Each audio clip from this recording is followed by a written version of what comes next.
вашої підготовки на сьогоднішній раз. Ми з вами домовлялися на дві підготовки, правда? Такой я не бачу ентузіазму. На дві. Одна нам, напевно, на сьогодні, а друга вже за цього наступний раз.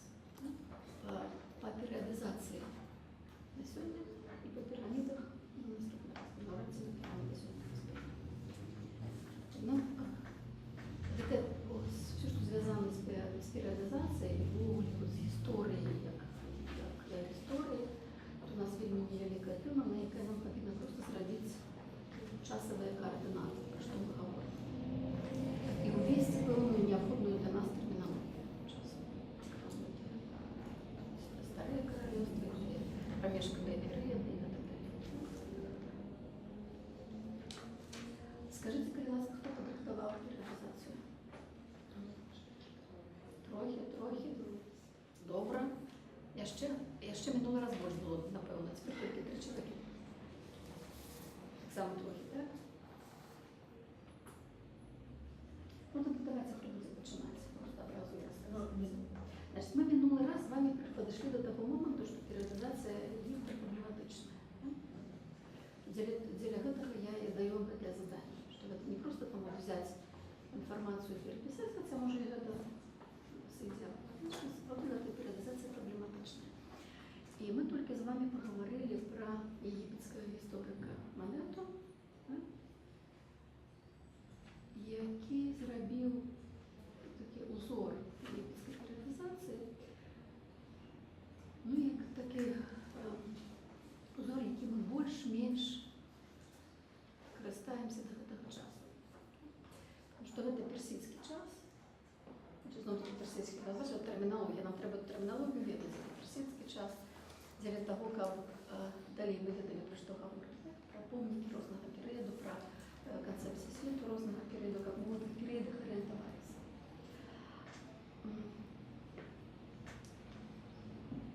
З тих, хто подрихтував, як ви подрихтували, що у вас є? Я, наприклад, я тут шукала ті проблемні місця. Чому?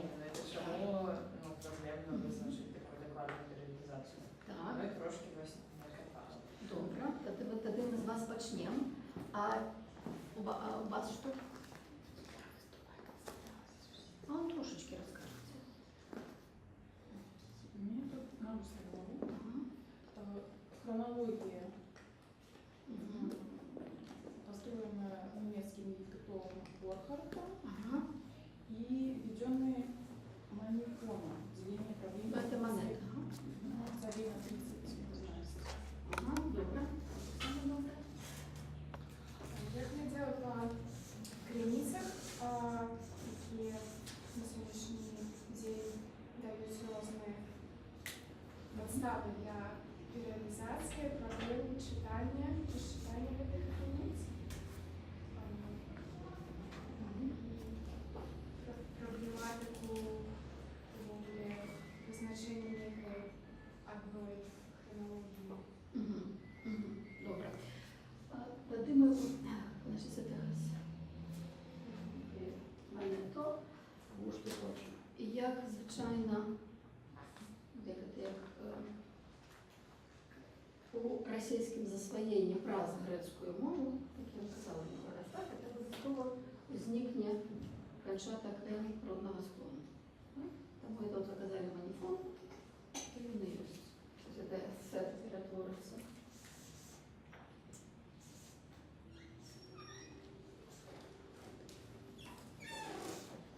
Это твой самый персонаж.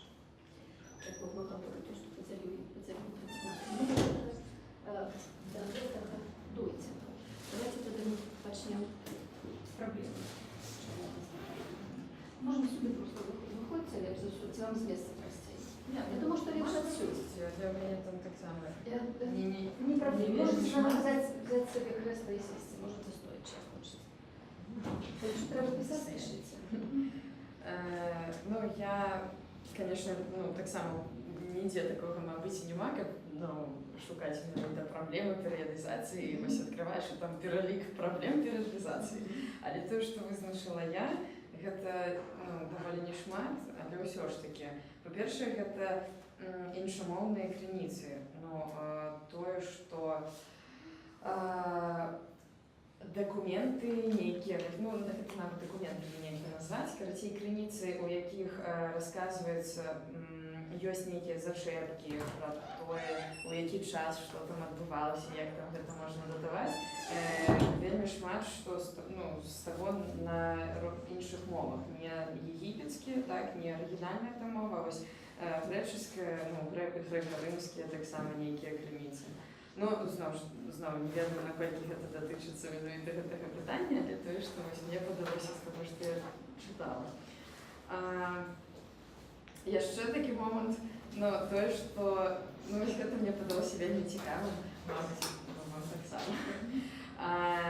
Вельмі часта няма значнай розніцы паміж імёнамі фараонаў, цароў, таму што вось у іх там такія былі, напрыклад, Хара змяя, Хаптихор, Хара высокі рукою і гэтак далей. Вельмі шмат вось такіх паўтораў, нейкіх падобных імёнаў, якія таксама вельмі складана датаваць. І калі іх спрабуюць датаваць, іх вельмі часта нават блытаюцца, яны там пераставляюцца месцамі. І таму зноў нейкія падзеі, якія з імі звязаныя, мы іх ужо не можам вельмі дакладна датаваць. І тут яшчэ з гэтым вось таксама, што ёсць такі момант, што вельмі шмат падзеяў, яны пералічаны не праз нейкія даты дакладныя, а проста праз пералік імёнаў фараонаў. То бок, напрыклад, вось у час гэтага Хара высокі рукою адбывалася тое. Потым Хара змяя адбывалася тое. І ніякіх дат. Для іх, напэўна, там гэта не патрэбна было, для нас мы ўжо і не бачым, а калі там гэта Хара, калі гэта адбывалася. І таксама тое, што вось я знайшла в энцыклапедыі, якую вам паказвала, там гэты Перапёлкін, энцыклапедыя пра Егіпет, старажытны Егіпет. Ён кажа, што вельмі шмат падзей, яны археалагічна не пацвярджаюцца, няма ніякага пацверджання. І таму таксама як гэта пад пытаннем некаторыя падзеі, ці былі яны ўвогуле, ці гэта так менавіта адлюстравана, ці тая дата там стаіць.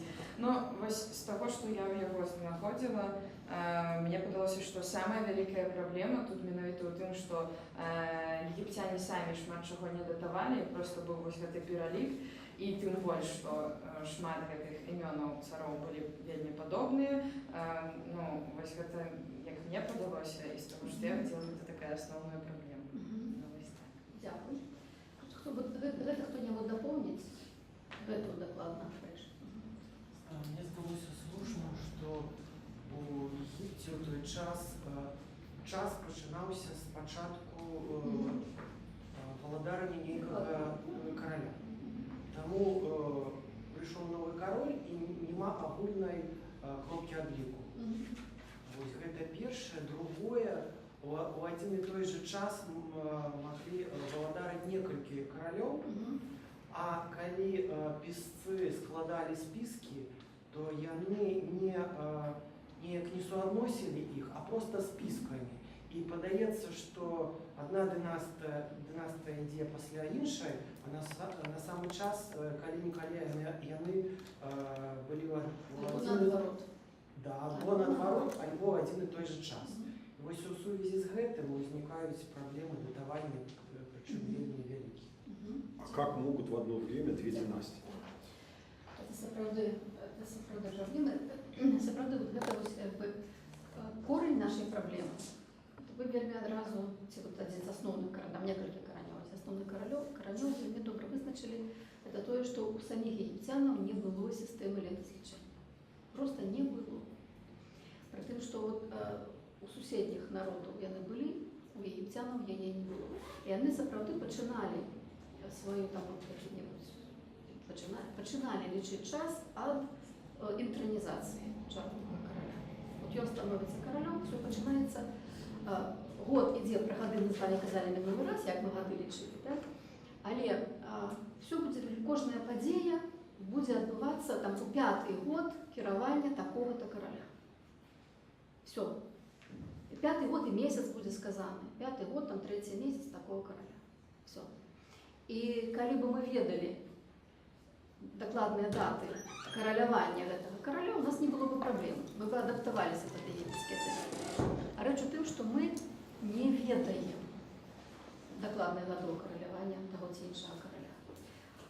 Это потому что египтяне докладно, як і всі іншие буйные державы, особливо там в этом славились все месопотамские державы, и они робили списы королев. В Месопотамии еще популярны были списы богов, списы королев. В Египте так само были списы королев, но у нас есть не в такой колькости, как в Месопотамии, але есть. Если здається, что плешь было, так, что просто подарунок спис королев. Проблема со списами королев такая, что альбо вельми добрый спис, але лаконы в тексте, недобре заховался текст. И тогда, а что мы не ведаем, чим заповнить лакуну? Альбо ідеальний папірус, видатний просто текст, але там пропущені з неких ці ігнораційних, ці абсолютно свідомо політичних, адміністраційних яких-нибудь міркувань пропущені ціле королевание. То есть по 2, по 3 могут быть пропущены за бар. И вот у нас ніводного нема спису королів, який був би і добрий з історичного пункту гледження, і добрий з пункту гледження заховання артефакту. У нас або там проблема, або там проблема. Значит, у нас, правда, египетских крыниц, вот как мы сказали, у нас нема. Добре. Такие, всякие есть, и мы, конечно, за них чапляемся, як тільки можем, за эти египетские крыницы, але яны проблемные. Потім знов-таки, що вот эта інформація, от, скажем, ми маємо спис королів, він захований у некільких копіях. І гэтыя копії мають адрозненне паміж собою. Інформація про один і той самий період адрознюється. І знов-таки у нас, от, ви пам'ятаєте, з минулого года, які у нас у Біблії з цим проблеми, тут у нас це не в такій кількості, але це створює ту саму немагчимість вызначить докладно, просто поставить палец на сапраўдную, на реальную, на аутентичную версию. Потому что мы маем только несколько разных списов. То же самое с накладками династии. Сапраўды, у Египте разных периодов, вы пытаетесь, як это может быть 2 династии одночасово, может быть 2 династии одночасово. Несколько разов такое здарается в это промежковые периоды, потому что египетская история, она совсем не гладкая. И у нас могут быть две, нават и 3 выпадок династии одночасово. Это династии, то есть у династии может быть достатково такая серьезная колькость королев. Так? То есть не то, что 2 короля одночасово, а цілком просто параллель династии у разных местах, у разных регионах Египту. Когда Египет переживает период раздробленности, так, а распоразы переживая эти периоды, возникают несколько кіруючих династий, які керуються у певному регіоні. І в цьому своєму регіоні гэта династія, у тим регіоні та династія, яны одночасово, але яны не зусім одночасово, так? Яны все равно поміж ними некая розниця буде. І знов таки вот гэта накладання династій, яны по часі десь от одна на одну накладаються, але не супадаються. И это одна проблема. Другая проблема, что в этих самых списах этой династии могут быть просто позначенные як параллельные у той час, як они были послідовними, и наоборот. Они позначены як параллельные, позначены як послідовные у той час, як они были параллельные. То есть 2 одночасово, и они записаны як одна після другої. І тому у нас просто ось з документів дойти до правди, надзвичайно тяжко. Тоді, що ми тоді робимо? Так, як ми виходимо з цієї ситуації? Тому що ситуація складана, а періодизувати все ж таки треба. Так? Тобто у нас несколько там є таких разных способів. Тобто, спосіб номер 1, це такі обов'язкові речі, яку ми працюємо, це синхронізація. Синхронізація по нескольких різних параметрах. Тобто, перш-наперш, це синхронізація з іншими хроніками, не єгипетськими хроніками. То есть это найперш, это будут ассирийские, бабилонские, так само хиттитские и частково хананские. Там, где згадываются те самые подеи у египетских текстах и у неегипетских текстах, При тым, што ў неегіпецкіх тэкстах мы іх датуем, то мы датуем егіпецкую падзею. Так? І тое, адпаведна, тую дынастыю, падчас якой гэта адбывалася. Калі мы гэта синхронізоўваем. То есть у нас самая ранняя синхронізацыя, якая у нас ёсць, это 15 стагоддзе да нашай эры. Мы будзем пра гэты час з вами гаварыць асобна, таму што это вельмі кароткі, але надзвычай такі самабытны, так бы мовіць, адрозны ад усяго астатняга перыяду ў гісторыі Егіпта, то, што мы называем амарнскі перыяд. Яго так мы называем амарнскі па сучаснай назве мястэчка Амарна. Тель-Амарна, як заводна. Тель гэта узгорак, археалагічны сайт. Все археалагічныя сайты па-арабску завуцца телямі. Тое самае, як я казала па-турэцку, все тепы. То есть не природный холм, а именно Это снаносный. археалагічны. Природны таксама тель, але археалагічна той самае, як і тепы. То есть Амарна – это сучасная назва, так? Ахетратум – это старажытная назва, про якую будзем казаць. Што адбывалася ў гэтым часе? У гэтым часе, што адбывалася, будзем казаць з вамі пра гэта асобна, таму што сапраўды вельмі вялікая гісторыя, але у нас атрымаўся вялікі архіў амарнскага перыяду, архіў пераважна клінапісны, значыць тэксты, дыпламатычная карэспандэнцыя паміж Егіптам і Месапатаміяй і Егіпецкай імперыяй. І паміж Егіптам, такім гэтым асноўнай зямлёй, і егіпецкімі калоніямі на ўсходнім Міжземнамор'і. У нас ёсць эта перапіска. 15 стагоддзе, это амарнскі перыяд, это такі кампактны час, это дакладна гэты сам амарнскі перыяд, гэта менш за 17 гадоў, не цэлых 17 гадоў, але туды патрапіла яшчэ і перапіска папярэдніка, так? Бацькі Аменхотэпа, 4-га Аменхотэпа, 3-га троху. І таму гэта самая ранняя синхронізацыя, якую мы маем. Мы маем імёны, скажем, месапатамскіх уладароў, чый дакладны час фізічнага знаходжання там мы ведаем з іншых крыніц. І такім чынам мы ведаем, што калі адбывалася проста па датах, там уже можна па гадах. Амарнскі перыяд у нас распісаны па гадах, дзякуючы гэтай дыпламатычнай перапісцы. Мы будзем пра гэту Амарну казаць асобна, таму што это сапраўды нас тычыцца наўпростава. Там выснавалася такая вельмі адметная канцэпцыя свету. Монотеизм появился. Ну, монотэізм, нават можна і так сказаць. Прычым моно-моно-монотэізм. Мы будзем пра гэта казаць асобна. Потым у нас ёсць таксама, я крышачку мінулы раз зачапляла, астранамічная синхронізацыя. Яна была вельмі папулярная ў сваім часе, цяпер яе так пашчакалі, павілі, цяпер з астранамічнай синхронізацыяй егіптолагі звязваюцца вельмі мала. Але з чым яна звязаная? Памятаеце, што у Егіпце працуюць два календары, якія накладаюцца адзін на адзін. Календар звязаны з зоркай Сірыус, і з узыходам зоркі Сірыус. Это якраз у тыя гады Сірыуса, якія прыкладна 365 з чвэрцю дзён, астранамічны год. І адміністрацыйны год, які 365 дзён. Там яны гэта, я не забіваю вас, там яны суадносяцца такой вельмі дакладнай матэматычнай формулы, ёсць вельмі пэўны алгарытм судачынення гэтых календароў, калі можна таксама вылічыць ўсё з аднаго календара ў другі календар. То есть, калі б мы ведалі хаця б адзін з іх, другі мы вылічалі вельмі лёгка, але мы не ведаем ні аднаго. Ён называецца гэты сатычны цыкл. Это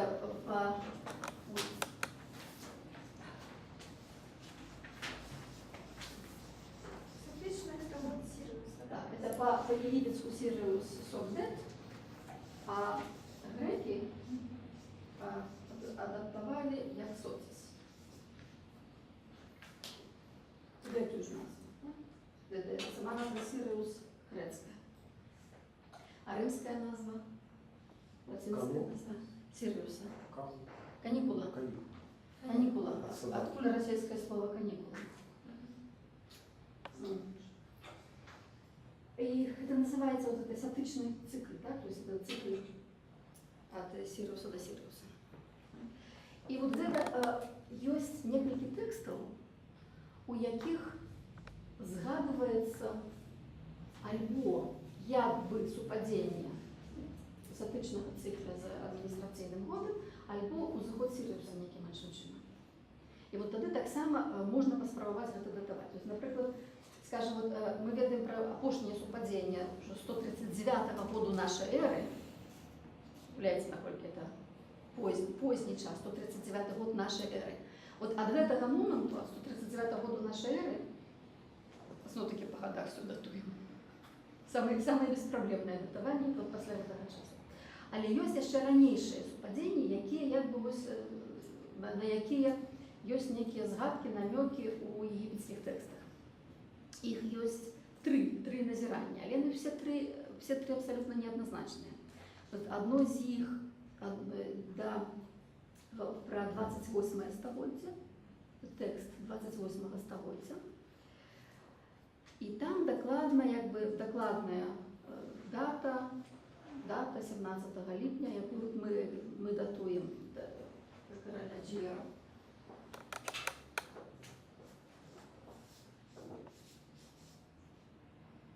Мы датуем там 270-е годы, калі дакладная дата супадзення пачатак новага цыкла. Да? А новы цыкл это калі, як памятаем, зорка Сірыуса сыходзіць з першага тота зноў, да? Пачатак гэтага цыкла. Праблема ў тым, што гэты кароль быў раней, што як бы для яго гэты тэкст гэта не супадае. Зноў-такі, пра што ён дакладна казаў, вельмі цяжка казаць. Тут нават ёсць такое меркаванне, што магчыма гэта супадзенне не з салярным годам, а з лунарным годам. Бо ў тэксце гэта не вельмі выразна, але вот як бы пачатак цыкла. Другая згадка ідзе пра сёмы год Сенурсета, трэця.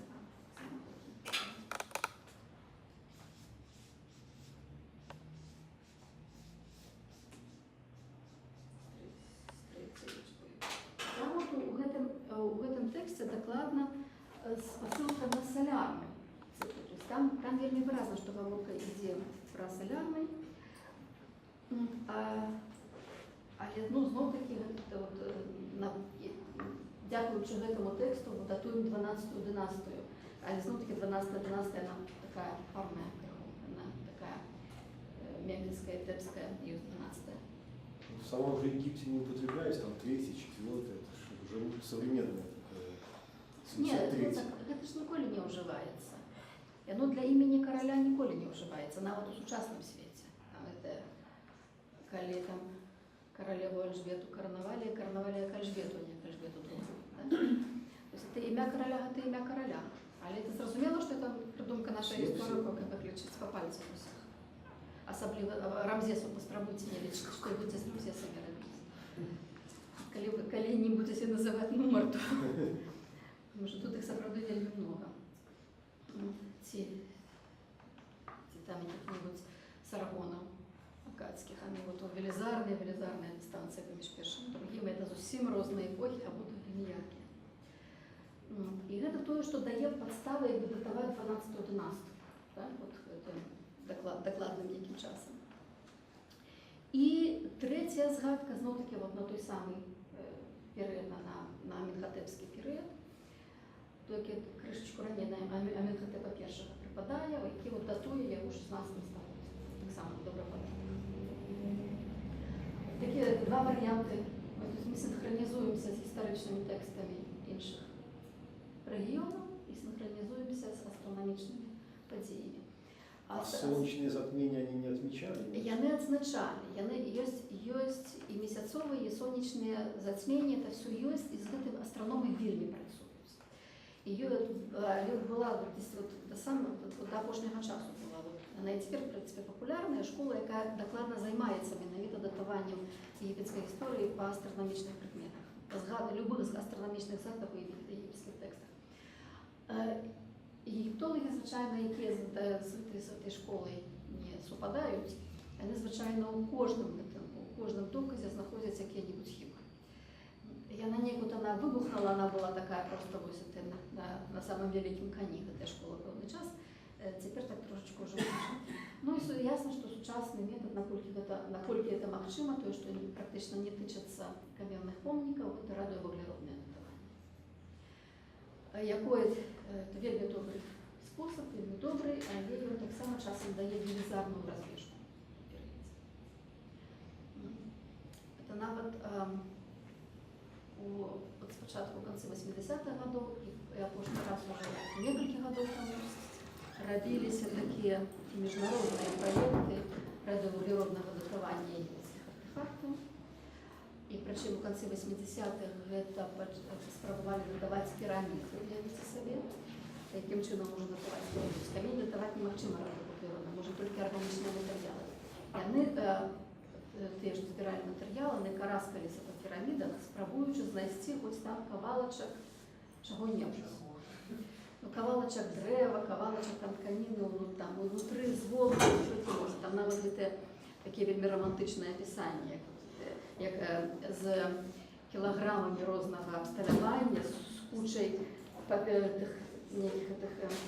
дзьонників, які треба заповняти.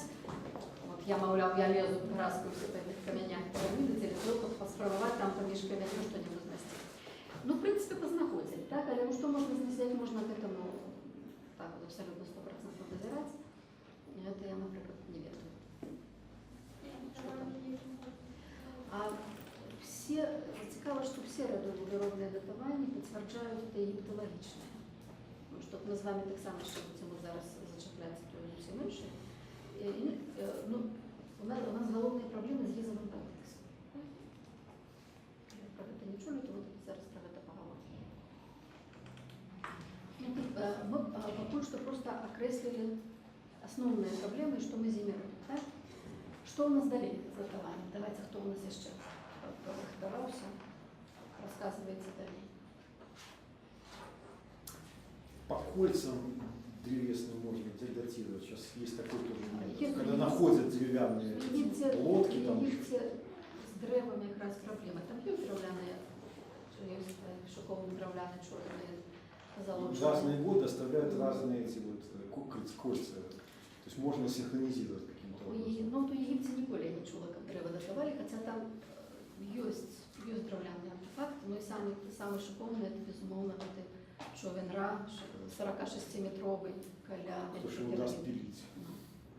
Ну, пиловать никто не будет.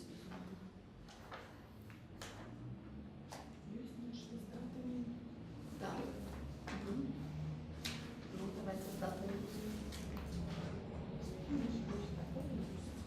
Ну, так вот это рассказывается, но для охотника или хочется писать, пишите.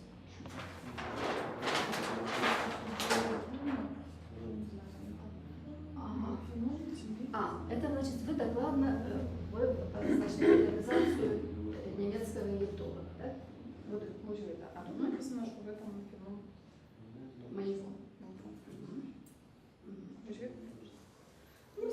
Расскажите, потому что там все подробно не обовязково, але в принципе.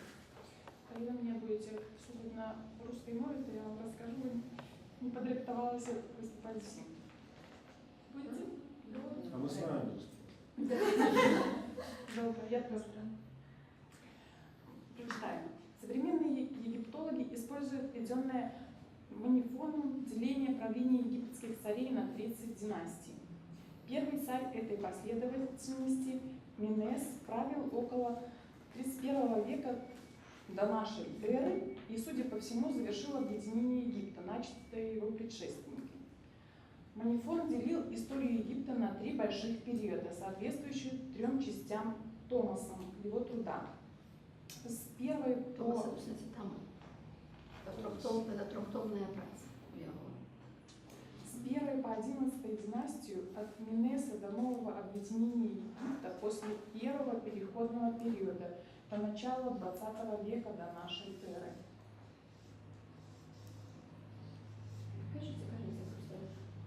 С 12 по 19 династию, вплоть до вторжения в Египет народов моря и междоусобицы, финал которой по манифону был синхронен с падением Трои. Это около 1200 лет до нашей эры. С 20 по 30 династию до второго завоевания Египта персами и низложения ими последнего собственного египетского царя Нектанидба. Это 343-341 года до нашей эры. Каждая династия манифона – это ряд царей, не обязательно связанных кровным родством, но, как правило, имевших резиденцию в одном и том же городе и, главное, передававших власть друг другу непрерывно, без продолжительных смут. Деление истории Египта на более крупные периоды египтологи также взяли у манифона, но с существенными поправками. В ней выделяются ранние, это 31-29 век до нашей эры, это первая и вторая династия. Древние, 28 начало 22 века до нашей эры, это третья и 8 династия. Средняя, конец 11-18 века до нашей эры. Не называется такие голодные периоды. Потому что с датами там проблемы. Ну, тогда Средние, выделяется ранние, Да, древние, раннее, старожитное, среднее, среднее, новое новое, и позднее время. и поздний период. Так. И между древним, средним и новым царствами пролегают также переходные периоды. Это эпохи раздробленности, когда Египет не существовал как единое государство. История Египта до его объединения Несом делится на ряд периодов по археологическим критериям. И в целом оно обозначается как додинастическое время. Додинастическое делится на первый и второй додинастические периоды, а ряд правителей, предшественников Менеса, объединены в так называемую нулевую династию. И на сегодняшний день датировки отдельных событий истории Египта до династического времени установлены для третьего тысячелетия до нашей эры с точностью примерно до 50 лет. Для последующего времени с точностью, как правило, до 1-2 годов. При этом в современной египтологии существует 3 системы датировок событий второй половины и второго тысячелетия до нашей эры, имеющие каждый свои обоснования и отличающиеся одна Это от тоже другой цікаво. Так, три системи. примерно, да, на 20 лет каждая. А які системи? Сообразно им вступление на престол величайшего царя 19-й династии Рамзеса II может датироваться 1304, 1290, либо 1279-76 годами нашей эры.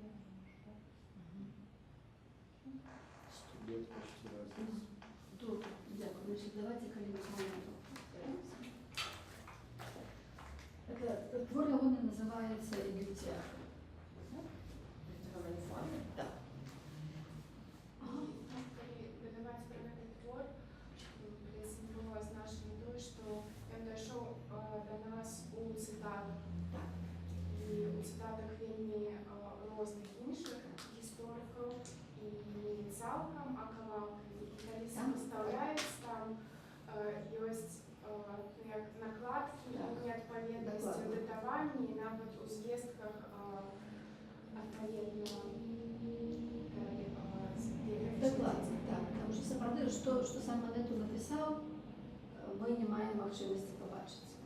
Головне, на кого мы опираемся, это Евсебиус, это 4 столетие нашей эры. Ну, они видели, что это именно в 3 томах. Как они определили, что это 3 тома? Ну, в Гоголе тут питание, что такое том. Да? Это ложилки были, свитки. Это 3 скрутки. Это 3 скрутки. Звестки про его текст, про эту Египтиаку, звестки достатково докладные и шматкой с повторами. Про самого Манету, ну, таки есть худшие спекуляции. Там такая самая популярная думка старожитных историков, то, что он был святаром Рау Гелиополиса. Что он здесь был святаром, или нават перший святаром. И написал историю Египта, магчыма на просьбу одного из персидских королев Египта. ён сапраўды ўводзіць гэты тэрмін дынастыя.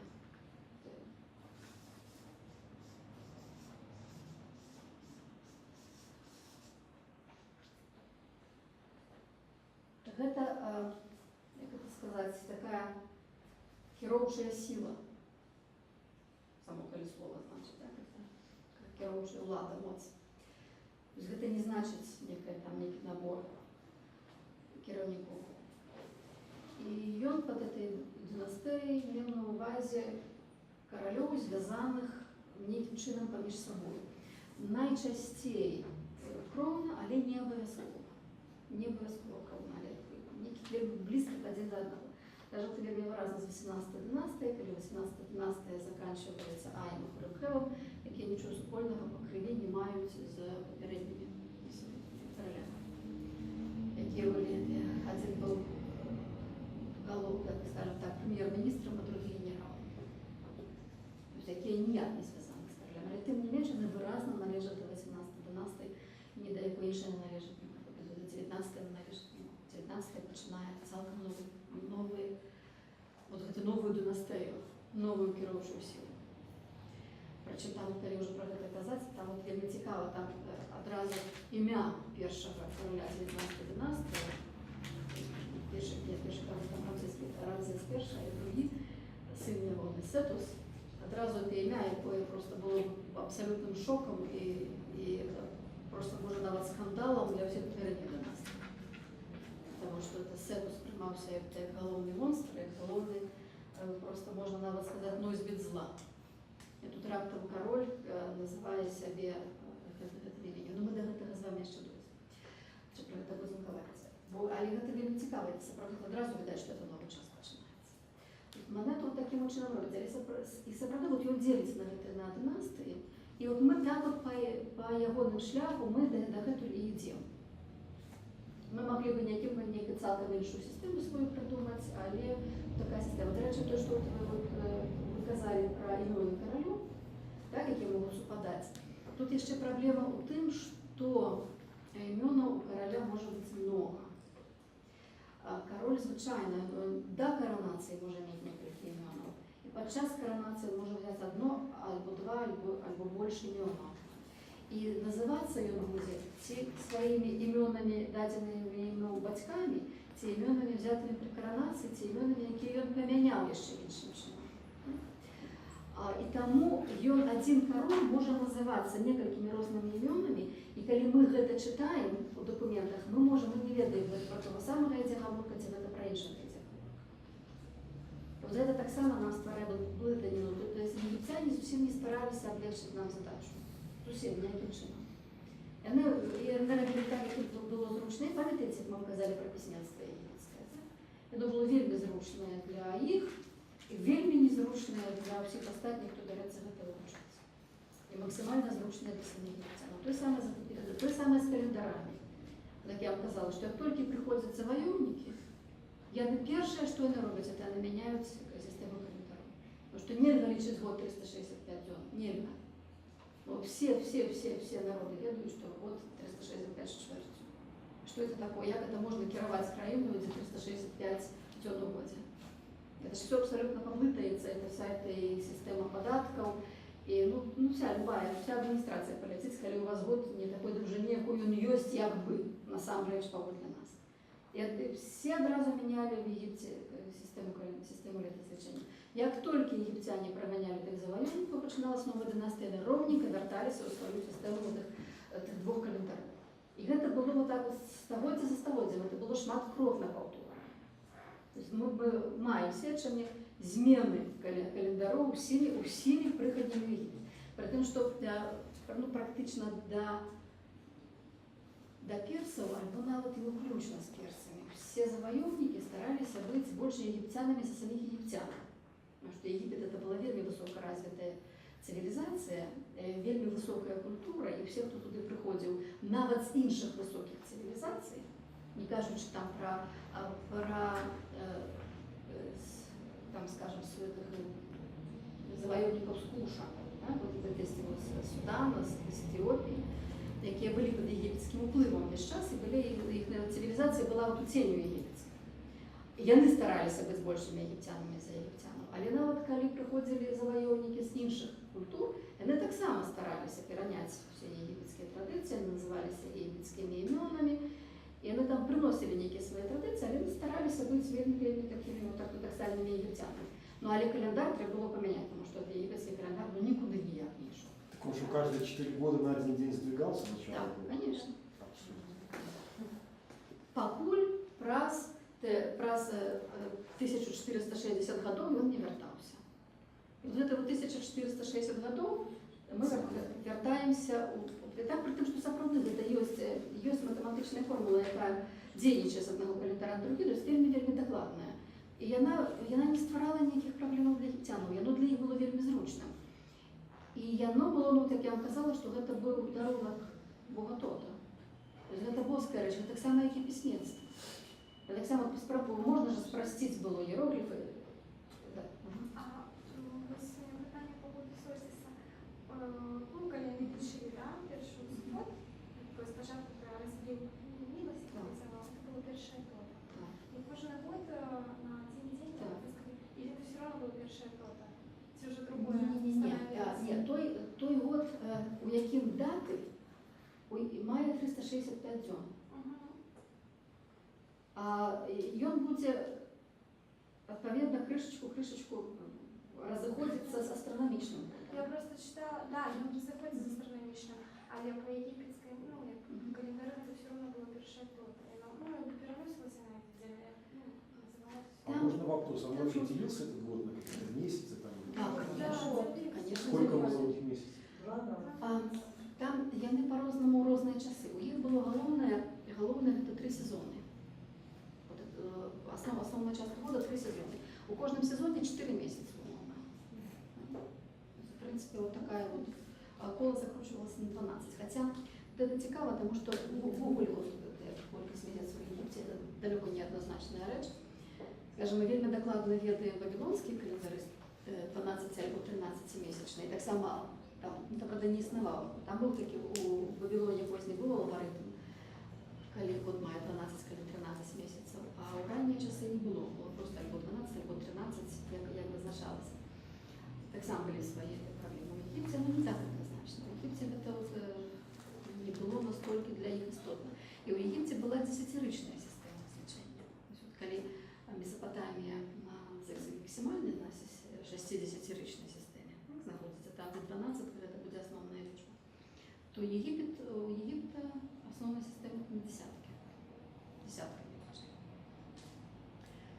Цікаво, що Біблія бере обидві системи.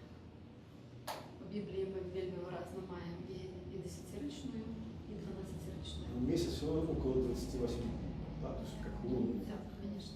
Это во всем мире одинаково. Оно никуда не денется. Да, то есть лучший календарь. Ну там оно все равно, все равно месяцы 12 або 13. Все равно. 30 год делим на 30 дней, всегда 12. Што ўсё ж такі з гэтым Сірусам? Ну, ён заўсёды узыходзіў першага Ні. тота? Ці вось Ні, глядзіце, я- гэты год першага? Альбо глядзячы, якую сістэму берецца за аснову. Калі у вас за аснову ідзе Сірыус, які будзе першага тота, тады у вас год будзе рознай даўжыні, рана ці позна, так? У вас будзе розная колькасць дзён. Але там хутчэй ідзе такая сістэма, што в годзе ўсё роўна 365. Павінна быць 365 дзён. Ну, значит, вы просто глядзіце, што калі вы пачалі гэты адлік, і калі у вас першага тота заходзіць Сірыус, то праз 4 гады ён нікуды не дзенецца, а это будзе ж другога тота. Тады той можа пацягнуцца, можа не пацягнуцца. Зноў-такі залежыць ад таго, якая сістэма ідзе. Але адставанне набягае. Як мы мінулы раз сказалі, за 28 гадоў это уже тыдзень адставання. За 120 гадоў уже месяц адставання. Гэта адставанне набягае, пакуль яно праз 1460 гадоў не вяртаецца.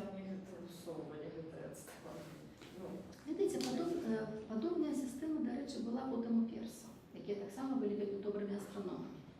Єгиптяне були вельми добрими астрономами, перси були вельми добрими астрономами. Это с одного боку, с другого боку вавилонцы были вельми добрыми астрономами. И вот мы с вами идем за вавилонской системой. Греки пошли за вавилонской системой, Европа пошла за грецкой системой. И нам она абсолютно сдается логичную, нормальную и такую вот вельми практичную. Бо ми до її привикли. Перси і єгиптяни лічили по-іншому, і їхні системи так само були вельми практичними і цудовно допомагали їм у щоденному житті, і не тільки у щоденному житті, а бачите, на великі розліки. Бо ввогуле, зрештою, у персів я не ведаю, ніколи не глядела, але от у Вавилона і у Єгипта були ж так само 26-тисячні календарі, 26-тисячогодові календарі, які йдуть по процесі еквінокса. Так, видите, про що кажу? Процессия это поворотность. Это прецессия, это передшествие. Эквинокс – это весновое, эквинокс – это равноденство. Так, или оговорка делена это про весновое равноденство. Хотя с тем же поспехом можете брать с осеньской, это нема розницы. Это,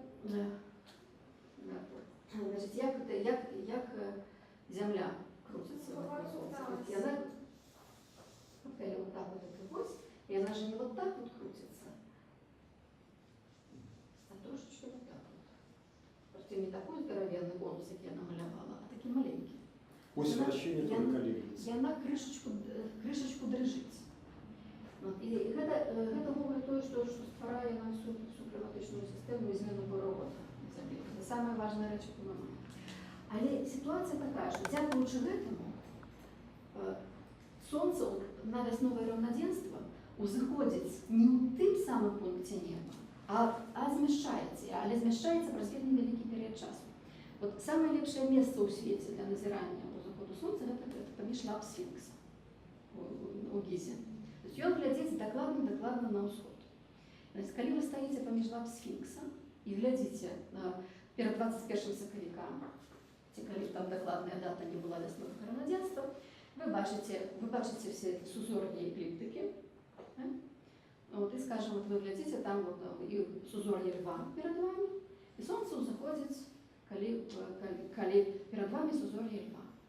І воно буде наступний год сузор'я льва, і фаза наступний год, і про 100 годов, і про 200 годов, але про 2000, воно буде отак от, правильно показую, отак от совуватися. А потом обратно. І воно йде кришечку, зараз йде кришечку отак. І тоді у вас, от, ви глядите, починається у Сонце в сузор'ї льва, 2000 годов воно стає в сузор'ї льва, але лев потиху зміщається. І праз 2000 з непевним хвостиком годов, це вже буде не сузор'я льва, а сузор'я рака. І ще 2000 годов ви назираєте, коли весь час всі ці 2000 годов стоїте поміж лапами Сфінкса, то ви потім бачите, що Сонце вже не в сузор'ї рака, а вже у сузор'ї близняток. І от так от потиху воно зміщається. І от про це просто вже як зачепили, може про це казати, це вельми така цікава думка на сувязь знака, у яким заходить Сонце, з основним символом божества, яке домінує те саме 2000 років. Це дуже цікава річ, тому що ми бачимо у Єгипті, скажімо, льва ми не бачимо. Льва ми бачимо самого Сфінкса. І це такий от вельми ускосний закид на те, що лев Сфінкс не того узросту, якого королі Гізового комплексу. Бачите, це все ж таки наш макро, що ми того зараз з вами ще про особно криху поговоримо. Але те, що ми бачимо саме раннє у наших високих цивілізаціях, ми бачимо основний символ божества – це бик. У Месопотамії це вельми виразно. Бик – це увогуле символ божества.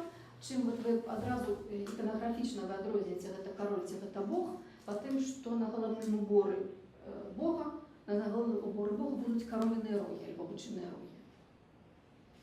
І воно потім пропадає. Тобто воно перестає домінувати, але воно зостається до самого, потім міняється основний символ, але бик так і зостається образом божества. От ми ще у християнстві ми бачимо, у християнських літургічних текстах ми бачимо про це рог християнів. І у Єгипті це священний бик, який просто, у нас настільки мало старожитної інформації про цього бика, що ми не можемо сказати, откуда що він. У позднім періоді, коли там все езотеризується в Єгипті, все криху міняється, там этому бику надається надзвичай велике значення – бик Апіс. Кожен раз є у Єгипті бик Апіс, якого є певні прикмети. Гэты бык можа быць толькі такога колеру і рабіцца гэтым апісам толькі такого ўзросту. І от ён, гэта свяшчэнны бык, што ён дакладна значыў для егіпцянаў, у нас дакладнай інфармацыі няма, але гэта таксама быў як бы сімвал боства. Гэта калі гэты бык памірае, тады новае там правільнае цяля выбіраецца і там ставіцца ў тое месца, а той стары апіс муміфікуецца абавязкова і застаецца. Тых муміяў быкоў у нас цяпер там в брытанскім музеі там пару штук добрых ёсць, астатнія панішчыкі. Бо іх было многа насамрэч, да? І от гэта мы бачым быка як вот вобраз Бога, это бык, это моц, это такая вось самая такая пераўзыходная жыццёвая энергія, гэта плотнасць у гаварыце вельмі выразна. Самы першы Бог, самы галоўны, бык Эль ён завецца. Это ягоны эпітэт бык. А потым мяняецца час, і мы бачым, што ўжо не бык у Егіпце тым самым, а ўжо тэбскі Амун, это самы галоўны такі га-бог Егіпта, Амун. Ён мае вобраз барана. І гэтыя славутыя сфінксы, баранавыя сфінксы Амуна. Тое самае мы назіраем і па другі бок урадлівага паўмесяца. Таксама баран набывае популярнасць, ягня, як ось ідэал Бога, як такі вот менавіта вот метафора Бога, ягня. І воно таксама вельмі доўга робіцца.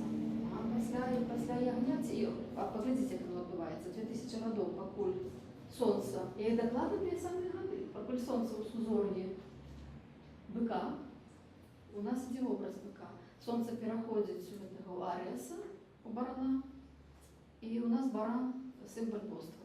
Тады это пераходзіць у рыбаў і прыходзіць хрысціянскі час. Символ христианства. Рыбы.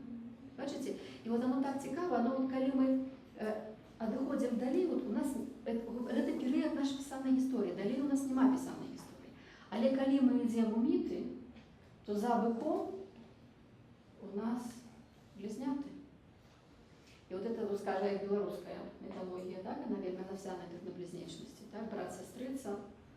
Потом вот эта вся эта бинарность, парность у свету, Эрмуверес, так, вот это вот бог-громовник, тектоничный монстр, як сутность на близнечие и противоположные по проявам. И это так само повсюду мы это маем, причем вот 88 человек, я не веду,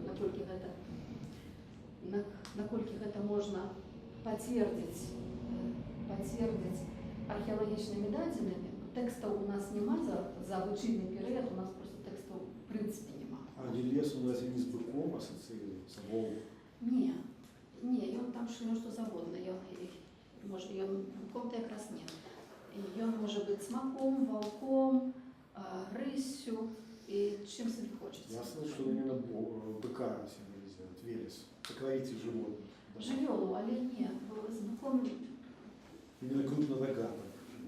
И слово не, «волк» любой оказывается. Любой жывёлы, але не толькі жывёлы, ён увогуле. Нават, калі хочаце, ведаю навукі універсітэту. Там, ну, это как бы іншая тэма ўвогуле. Это вельмі таксама такая урадлівая тэма, цікавая, гэта не зусім сюды. І вот то есть мы маем у старажытных цывілізацыях вот такія календары, якія ўлічваюць працэс эквінокцыю. Навошта яны былі? І вот гэта рэч, якую мы маем тэндэнцыю адкідаць, не браць пад увагу, тому што нам яно не зразумела. Тому што нам не зразумела, навошта у старажытнай цывілізацыі календары на 26 000 гадоў. І у еўрапейскую свядомасць дастаткова позна пайшла ввогуле сама з'ява працэсе эквінокса. А тое, што былі календары разлічаныя на 1460 гадоў, нам таксама не зразумела. Таму нам здаецца, што это не практычна, практычней было бы лічыць проста кожны год сам сабою, да? І цельнае летазлічэнне. Вот як мы гэта робім. Але бачыце, мы у нашым летазлічэнні у нас няма ніякай перспектывы, у нас няма кантэксту. У нас кожны год сам па сабе, пасля яго наступны год, і яны просто вот як коцяцца адзін за адным, як тое самае кола коцяцца. А вот гэта цікава, што і у персаў і егіпцян там па-разна кантэкстуальныя календары. календари, які разлічені на певний період завершається, починається новий період. Періоди вельми великі, які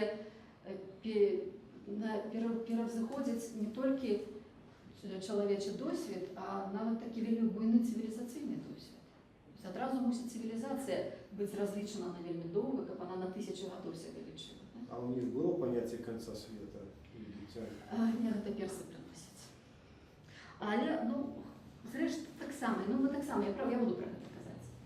Яно не розпрацьоване, то, що ми називаємо концом света, це персидський концепт. Єгипетський ні, але от Геліопольська історія розказує про те, що просто все скончиться, і все. Але як, що, яким чином, про це немає. То, що кінець буде, що це не назавсьоди. Але по сутності тільки гэта у текстах ёсць. Я такі хіба не ведаю, калі спецыяльна сесці даследаваць тэксты на прадмет пошуку звестак про конец света, і то навряд ці не знойдзе. Па-перше, там это ж разно просто уже. Просто периодические календари, они как бы предполагают, что меняется. Ні, яны круцяцца, яны маюць на увазі, што нейкі вельмі вялікі цикл. От, до речі, тыя самыя дзве з хвастом тысячи гадоў, якія от одного зодіакального знаку. Яны звычайно, вот это першае тысячагоддзе, это интенсивное, а другое тысячагоддзе слабое. Вот это образ гэты, вот ён набирае моц, он робится все больше и больше популярным, и робится и доминантным, и часом може нават агрессивным. Другое тысячагоддзе он поступово сползае. То самое с рыбами, например, да? Вот, раннее христианство рыбы – это вельми моцный знак, и христианство вельми моцное. Другое, оно уже усталяванное, оно політично, набывае великую політичную моц, вот это символизм уже не одыгрывае амаль ніякай ролі. І оно щось подобное, но это вельми тяжко казати, тому що у нас нема дадзених про ранейшую історію, тільки такое магчымае меркаванне. Куды мы идем отсюда далее? Значит, это мы, что тычется нашего моменту, и он нам задає термін династії. Для Єгипта тут такое зручно, некие речі, які мають некий певний період. Тобто не поступальний рух часу, а хутчей у тим чи іншим сенсі циклічний рух часу. І це ми бачимо скрозь во всім. Ну і ми мусимо це прийняти, принаймні, що продаю Єгипця для династії. Тепер давайте, коли, вот, значит, далее. Вы казали про разные системы, так? Кто-нибудь еще про разные системы реализации подготовил? Фоменко, в общем, не упоминается там современного спекулянта. Нет, это, видите, это спекулянтов у нас вельми много. У нас есть, вот вы знайшли эту немецкую реализацию, да? Монетовскую мы теперь, монетовскую, саме маємо проблеми, як її датувати. Монефоновскую, як хочеться, так? Як її датувати?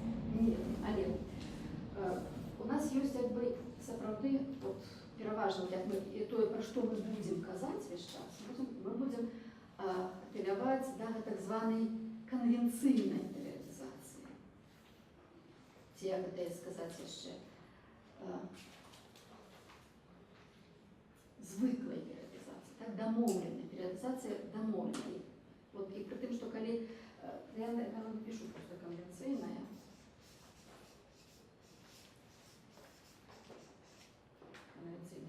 конвенцийная периодизация, да? Мы будем оперовать ёю. Але, коли мы поравнаем несколько разных конвенцийных периодизаций, яны все будуць, як вы кажаце, яны будуць адрознівацца на 20 гадоў, на 30 гадоў, нават на 50 гадоў, а часам на 100 гадоў, а нават і на 200 гадоў. Залежыць ад таго, пра які перыяд ідзе гаворка. То есть розныя егіптолагі у свой час рабілі такія вот цельныя перыядызацыі, дзе спрабавалі датаваць не толькі кожны вялікі перыяд, а і кожную дынастыю. І яны выведуць нас. Вот, чем ближе до нашего часу, тем больше они будут совпадать. И они будут разоходиться там на несколько годов. Чем глубее в историю, тем больше разоходжения у них будет. Але тым не менш, яны все больш-менш пра адно гавораць. То есть, ну, давайте просто одну такую конвенційную періодизацію, одну ці нават дзве, калі хочацца. Запишем. Калі у вас вот, вы брали что-нибудь іншае, вы тады просто можете адразу казаць вот яшчэ варыянт. Я вам просто дзве прапановую конвенційныя. Это вот был такі славуты егіптолог Брэстов, і ён зрабіў свою перыядызацыю на пачатку 20-го стагоддзя. Да? І для параўнання сучасную перыядызацыю я нашоў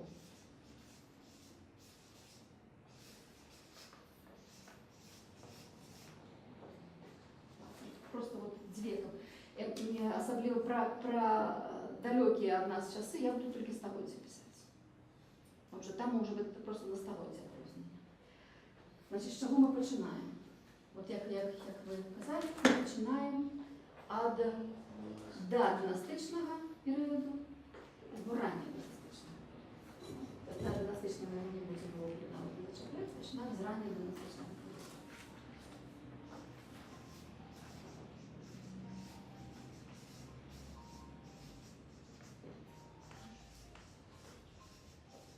Раннедынастычны перыяд – это першыя дзве дынастыі. Тут трэба адразу пісаць, якія дынастыі. Значит, глядзіце, Брэстов.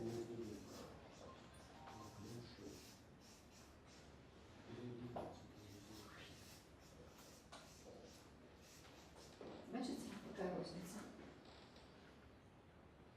От 35-го до 30-го стагоддзяў перыядызацыя Брэстова і ад 30-го до 27-го стагоддзяў перыядызацыя шоу. Ну, дакладныя гады даюць, не просто каб это нам будзе заскладана. Ну, і яны канкрэтна, што з цябе выбіраюцца. Все абстаюцца. Яны, зразумела, што все выбіраюцца. Но гэта вельмі часта, это, вот, як мы кажем, вот educated guess, так? Это адукаваная здагадка. Вельмі часта, з чымсьці звязаны. Ёсць, скажем, чаму вот, старажытныя егіпцяне і Манету ў жыцці не дзялілі на раннедынастычнае і старое каралеўства. Абсолютно. Такого і блізка быць не магло. Чаму уже нашего часу мы полностью поделили? Потому что просто есть выразный резкий скачок змена у архитектуры. Резкий скачок. То есть вот этот раннедынастычный период на себе, а у Старым Королевстве начинаются пирамиды. Это вот для это іншая хваля культурного развития, это іншее культурное развитие, это іншие цивилизационные некие показчики. Тому вот это, скажем, вот наша наука схильная делить, адрозніваць раннедынастычнае ад Старого Королевства. То есть зразумела чым, так? То есть сапраўды мы бачым розніцу. Егіпцяне гэтай розніцы ніколі нідзе пра яе мы не бачым. Нідзе. То есть это тое, што мы придумали. Мы еще давайте згадаем Меміса.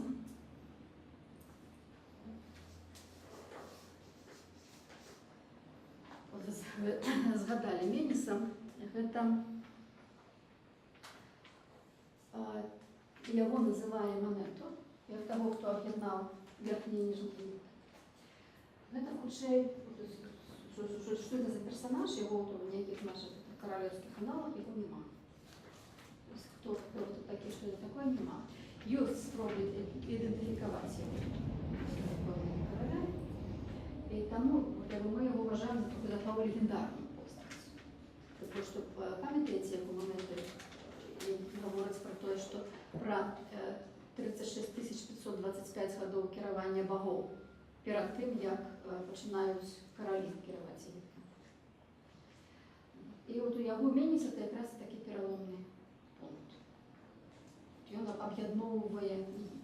Насамрэч, што адбываецца, аб'ядноўваецца Егіпет не дзве часткі Егіпту, а много розных самастойных дзяржаваў, якія былі ўздоўж Ніла, у пэўны момант аб'ядноўваюцца пад адным каралём. То есть гэта сапраўды адбываецца. Такую рэч мы бачым. Але, зноў-такі сказаць дакладна, калі гэта ёсць і хто гэта зрабіў, у нас сур'ёзна гэта няма. Значит, раннедынастычны перыяд пераходзіць, і тады у нас это, то есть адразу, калі мы гаворым пра Егіпет, у нас ёсць старое каралеўства, сярэдняе каралеўства, новае каралеўства. Ёсць першы прамежкавы перыяд, другі прамежкавы перыяд, трэці прамежкавы перыяд паміж каралеўствамі, ёсць позні перыяд, і потым пайшлі ў нас это персідскія, эліністычныя, візантыйскія перыяды. То есть это адразу вельмі проста, ёсць як вот эту старажытную частку, 3 каралеўствы і паміж імі прамежкавыя перыяд. Значит, адразу вот раннедынастычны перыяд, так можна пазначаць, і тады старое каралеўство.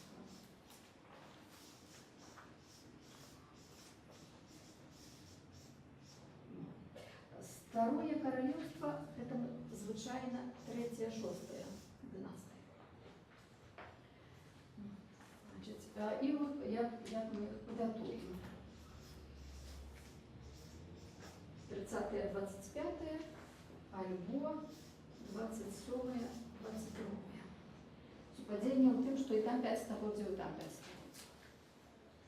Вы побачите, наколькі гэта дзіўна, так? Тому што мы тут бачым па сутнасці вот так само 5 стагоддзяў, 5 стагоддзяў, 5 стагоддзяў на цвет дынастыі, 5 стагоддзяў на 3 до 6 дынастыі, і потым мы будзем бачыць, што нашмат карацейшыя перыяды на одну дынастыю.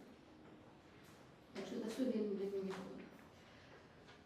Второе королевство, гэта, як мы уже сказали, это пирамиды. Да? Какая самая старая пирамида, кто памятает? Хеопс. Хеопс. Джосер. Из этих 3 самых Хеопс. Это из Гизовых. Да, из Гизовых Хуфу самый старый. Так что второе королевство – это початок пирамид. Джосер это другий король 3-й династии. То есть откуда починаються пирамиди? Паводле и теологичной конвенции.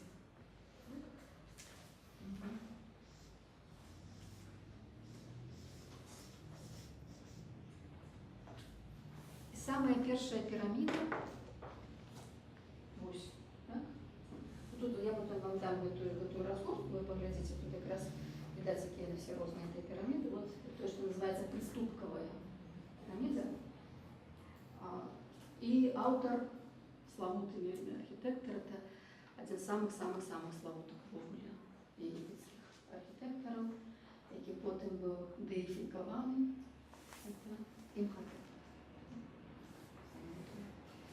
Давайте я просто запущу.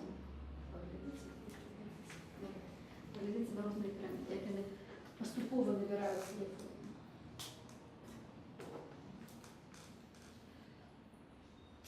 Что отбывается за Старым Королевством? Вот тут сапраўды, вот это теперь литерально самые апошнія годы, такие вельмі цікавыя даследаванні, что были за причины падения Старого Королевства. Вот як я вам казала, что это 3000 годов непрерывной цивилизации, это не совсем так. Потому что вот поміж Старым Королевством и всем остальным периодом есть такая цивилизацыйная дзірка, якую мы вельмі слаба можем даследаваць, бо у нас пакуль што вельмі мало матэрыялаў, але гэта такое абсолютно выразнае падзенне ўсяго паступова да 6-12. У нас такія, як это можа нават расклад, так? Джосер это 3-12, вельмі славуты тым, як і другі. Апошні король 6-й династии славуты тым, што ён караляваў доўга. Ягоныя, вот як па ўсіх падліках выходзіць прыкладна на 94-96 гадоў толькі на троне. Не жыцця ягонага. Калі ён вельмі маленькім быў этранізаваны, то вельмі доўга жыў. І вот падчас якраз гэтага каралявання Пепі II краіна пачынае развалівацца. Просто разваливаться на части. Самым розным чином. Вот, да, Пепі, вот, где у нас еще мы наогул называем Старое Королевство это веком пирамид. У 5-й династии возникает той феномен, який мы называем тексты пирамид. Она не от самого початку, не все пирамиды, далеко не все пирамиды мают тексты, а Але от ад 5-й дынастыі, 5-я, 6-я дынастыі, в пірамідах тэксты часам вельмі такія, ну, дастаткова аб'ёмныя. А где они размещались? Внутрі. То есть на У внутренних камерах. у самых розных месцах внутрі, не звонку. Тому цікаві речі, тексти. Тексти пірамід, вони можуть і вразно прив'язувати до певного короля, вони нам допомагають так само з датуванням, але не тільки. Тексти пірамід, основне, про що вони говорять, це про об'єднання короля з ягоним боским сімейством, з боским світом, до якого він належить. Ще у ранній династичний період, що тут ми бачимо по всіх прикметах, що король сприймається як живе божество, якое от ім'я богов опікується всім світом. А письменность когда появилась? Ще раніше. Письменство у нас... До династического. Так. Ну, ранее так, ну, вот это действие, вы бачите, 35-й, это мусить надто застарано, это середина 4-го тисячоліття. У нас текстов нема, так, які ми могли б датувати середина 4-го тисячоліття. У нас більше під конець 4-го тисячоліття письменства. З Єгиптом там все більш складано. Вот у нас это сумерские заховались, и часто вы почуете, что самое старожитное письмо в свете это сумерское. Но это не факт, потому что египетское, оно того же самого часа, что и сумерское. Потому что сумерское, оно таблички датователя легче нажмать, чем ну. И у нас вот де тексты пирамид, вовле вельми цікава речі. Їх не так много. У нас это, як коли ми будемо з вами казати про світобачення, єгиптянам будемо казати про 3 основні великі границі. То тексти пирамид, середнє королівство тексти трону, і потім відомі вам книга померлих. Вони так більш-менш послідовно йдуть. Тексти пирамид – це самі старожитні такі тексты специально написаны для того, как рассказать некую, як яно что у свете отбывается. Але вот для того, что мы маем, переважно мы делим на, так вот мы кажем, spells, так по-английски, як замовы, это слово. Они же датировать легко. То есть конкретные пирамиды, конкретные... Больш-менш, так. Это так само неоднозначно, бо в принципе, вот як вот аргумент, особливо коли до Гізи, это ідзе, у Гізе так само ёсць надписи про Сфорос, але вам заўсёды могуць запярэчыць, што графіці могуць быць прыстаўленыя да будынка зусім не тады, калі будынак зроблены. То есть зусім можа быць іншая рэч. Но не раньше его поставить, в любом случае. Безумоўна. Але это сказаць адназначна, што прывязаць эту вялікую піраміду да Хуфу, стае прычынай, што Хуфу згадваецца у скульптуры, якая перад пірамідаю, ну гэта такая вельмі вялікая нацяжка. Справді, каб внутрі піраміды было написано, што піраміду пабудаваў Хуфу, это было бы больш сур'ёзна, а так это зусім. Я просто один прыклад тэксту пірамід хочу показаць. Значит, так, словы сказаць, інструкцыя, словы сказаць. Які цудоўны выгляд, сапраўды, якое прыемнае відовішча, кажуць яны, кажуць багі. Узыход гэтага Бога ў нябёсы, узыход караля ў нябёсы, ягоная слава вакол яго, жах яго па абодвух баках яго, ягоная магія паперадзе яго. Версек прыгожа. І чым адрозніваюцца тэксты пірамід ад усіх астатніх тэкстаў, яны гавораць канкрэтна толькі пра караля. То есть іншыя тэксты будуць казаць ввогуле пра чалавека, што адбываецца з чалавекам, куды ідзе чалавек, тэксты пірамід толькі пра караля, які вяртаецца да багоў. Вот гэта адна з падставаў таго, што мы традыцыйна уважаем піраміды за месца пахавання караля. Пры тым, што ніводнай муміі ніколі нідзе было знойдзена ніводным саркафагам. То есть у пірамідах ёсць саркафагі. Саркофаги, усе саркофаги пустые. И никаких нават предметов того, что там были, мы не видим. Это одна речь. Другая речь. Во всех пирамидах, при всех пирамидах знойденные от 60-х годов начинаючи чаўны. Памятаеце пра пераплыў праз Ніл, так? Але от при вялікай пірамідзе, пірамідзе Хуфу, мовна кажучи, там цяпер музей там зроблены на гэты човен, это самы вялікі човен, 46 метраў даўжыні. Уявляеце сабе? Вельмі вялікі. Это просто такі асобны вялікі будынак, у якім асобна стаіць гэты човен. І ў гэтым велізарным човне адбітая скульптура гіганцкая, там толькі ножкі. То есть, хто там сядзеў, ці там это быў Ра, ці это быў хто, мы не ведаем, але там толькі засталіся нам ніжняя частка. А сядзеў ён ці стаяў, нават это не здагадацца. Але у многіх пірамідаў гэтыя човны былі зроблены з цэглы. Што значыць, яны ніколі не меліся на ўвазе плыць па рацэ. Яны былі сімвалямі. І асабліва, чым пазнейшая піраміда, тым хутчэй это будзе проста сімвал, а не рэальны човен.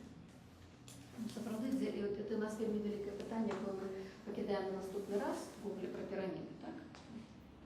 Падрыхтаваліся, хто не падрыхтаваўся, падрыхтуецца. Пра піраміды, што яны, якія яны і навошта яны.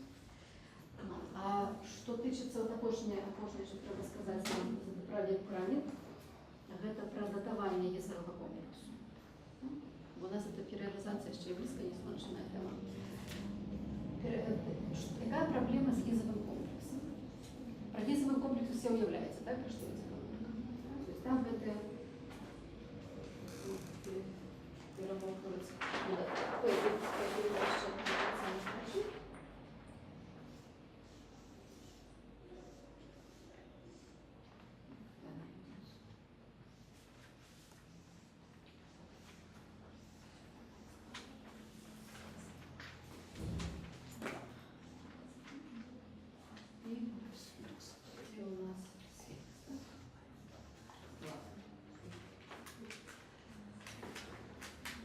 Вельмі цікава могуць паміж сабой звязаныя.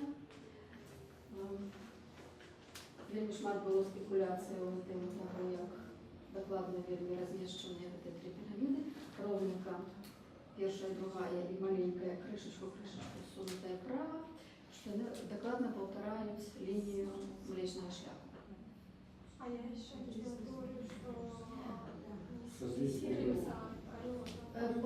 еще, значит, Слушно, это я не слушно кажется. Это докладно полтора трезорки Сузорья Ориона, а Нил, адрознение от Нил даит теплейших. Мы будем про это Фантазия может наступный раз. быть. Тут может быть фантазия.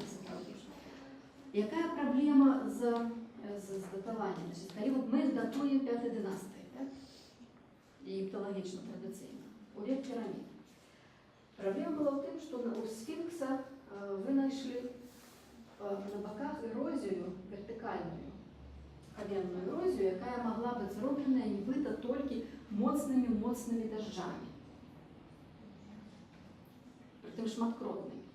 Моцныя дажджы скончыліся у гэтай даліне Ніла в 10 тысячагоддзі да нашай эры, 12 тысяч гадоў таму. Калі пачаў радыкальна мяняцца клімат. Там сапраўды былі моцныя заливы. Ну і ідэя такая, што ён мусіў там стаяць пад тымі залівамі. Значыць, калі ён там стаяў, то ён не быў пастаўлены падчас 5-й дынастыі, а быў пастаўлены у 10 тысячагоддзі да нашай эры.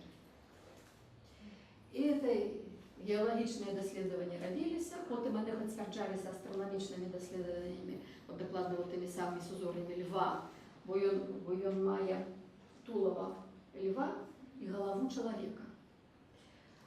Зноў такі ідэі былі наконт таго, што галава чалавека пастаўленая пазней, таму што яна надта несіметрычная, яна надта замалая для гэтага тулава. Но гэта з галавой зусім іншай спекуляцыі. Да? То есть мог, напрыклад, быць ужыты камень з эрозіяй дзеля новай скульптуры, это пытанне адкрытае.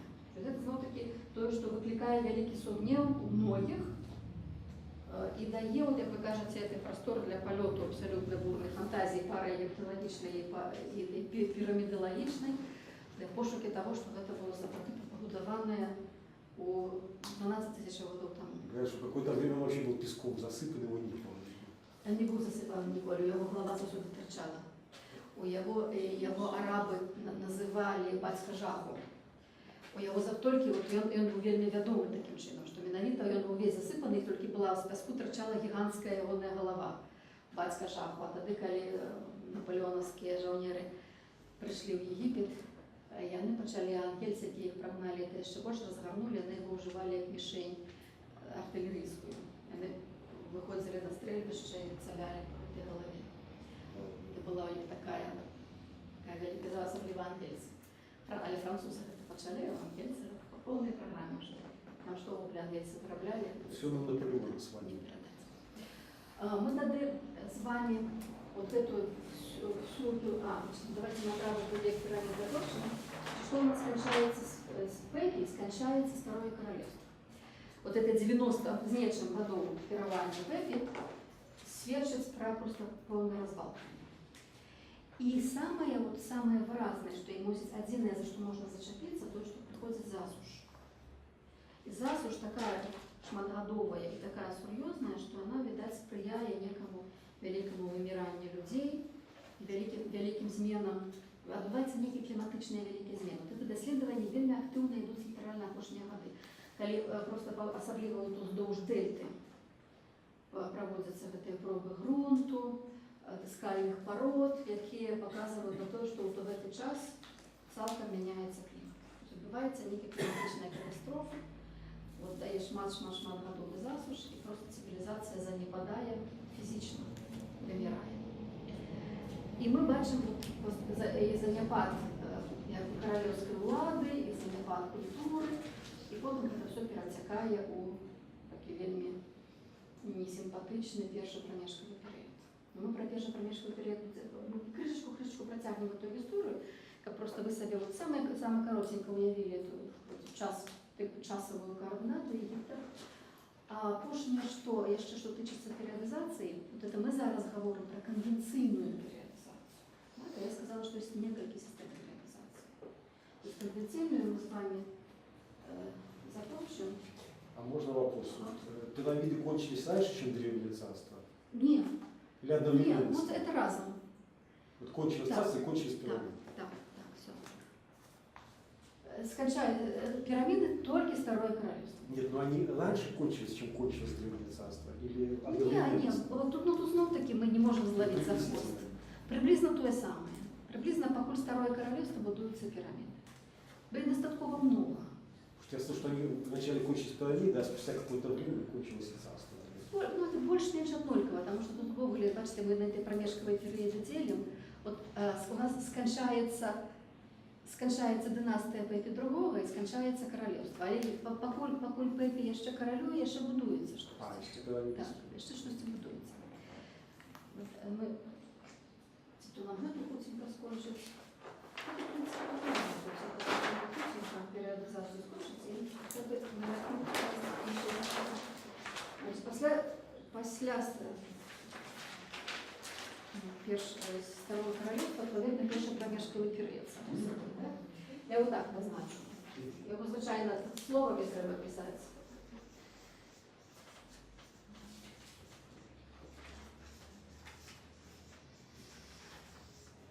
Перший проміжковий період. Як нам делять Брест і Варшаву. Поглядите. 18-16 століття.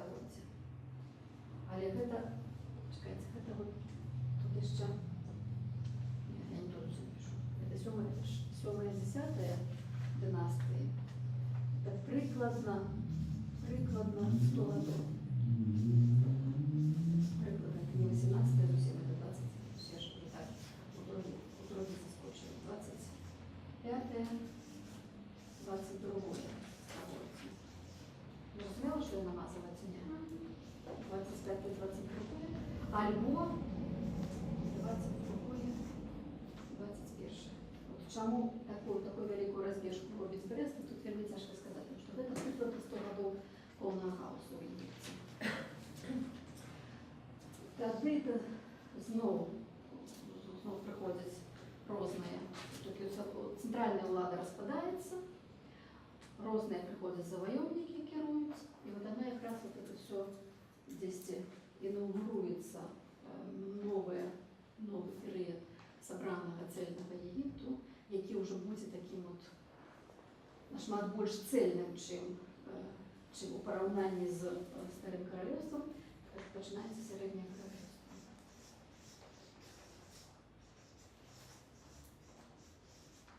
Сярэдняе Каралёўство з гэтымі дынастыямі вельмі часта атрымліваецца документ. Збольшага гэта 11-12 дынастыя разам з накладкамі іншымі. Это значит с 21 до 16.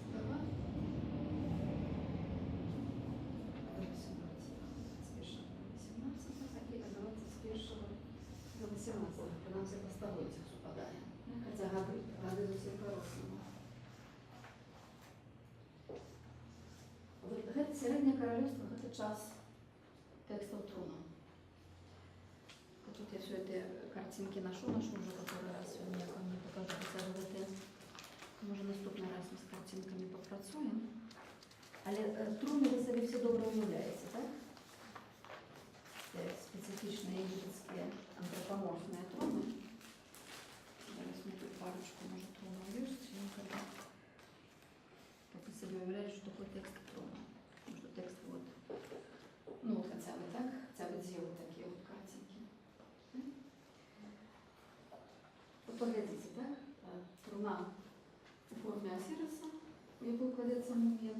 Текст написаний вот там вот внутри, и вот тут вот во всех, в любом месте злом.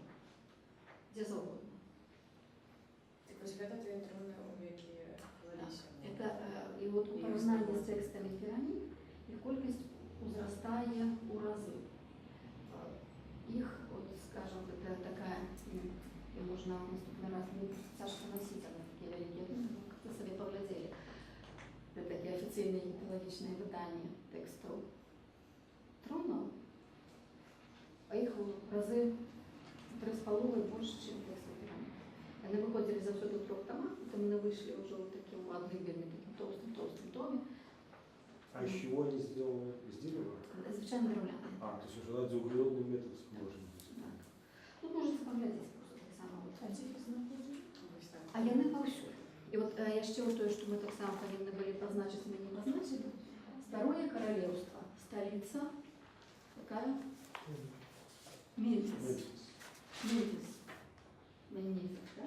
Мемфис – это столица Старого Королевства. То есть все династии были в Мемфисе. Это столица всего Королевства. Гэта раннедынастычны перыяд не. Раннедынастычны момент аб'яднання, там это хутчэй бацька Джосера пераносіць столицу Мемфис. Что у нас вот и назва Египта. Сярэдняе Королевство, вот это 11-я династия, начинается с того, что тут они находятся у Фебах, уже глубоко у Верхнего Египта, и яны якраз робят эту справу на об'єднання на нову країну. И отповедно столица переносится в Тибет. И это робится основным египетским городом, поэтому уже до конца. Что? Мемфис больше-меньше на мяжи. Мемфис это действительно на мяжи Верхнего и Нижнего Египта. Тебе это вверх на глубокую жизнь. Тебе это вот в этой, я коли малевала линию, зараз сюда не хочется его малевать, это там, где великая это на усход, такая выемка, и вот там ты. Значит, другие конечно, период я вот скорочу. Это вельмі цікавий час, і про яго таксама можа яшчэ, калі зачепяцца пагаворы. Гэта 13-е, 17-е, 11-е, 15-е, так. Было зразумела, што гэта 11-е ідзе гаворка.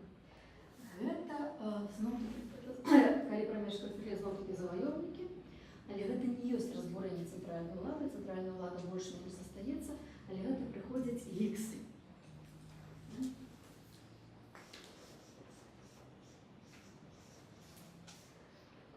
Знову-таки от грецкого слова, грецкая адаптация египетского слова «чужинские уладары». Это люди моря, которые... Нет, это не люди мора, это семиты.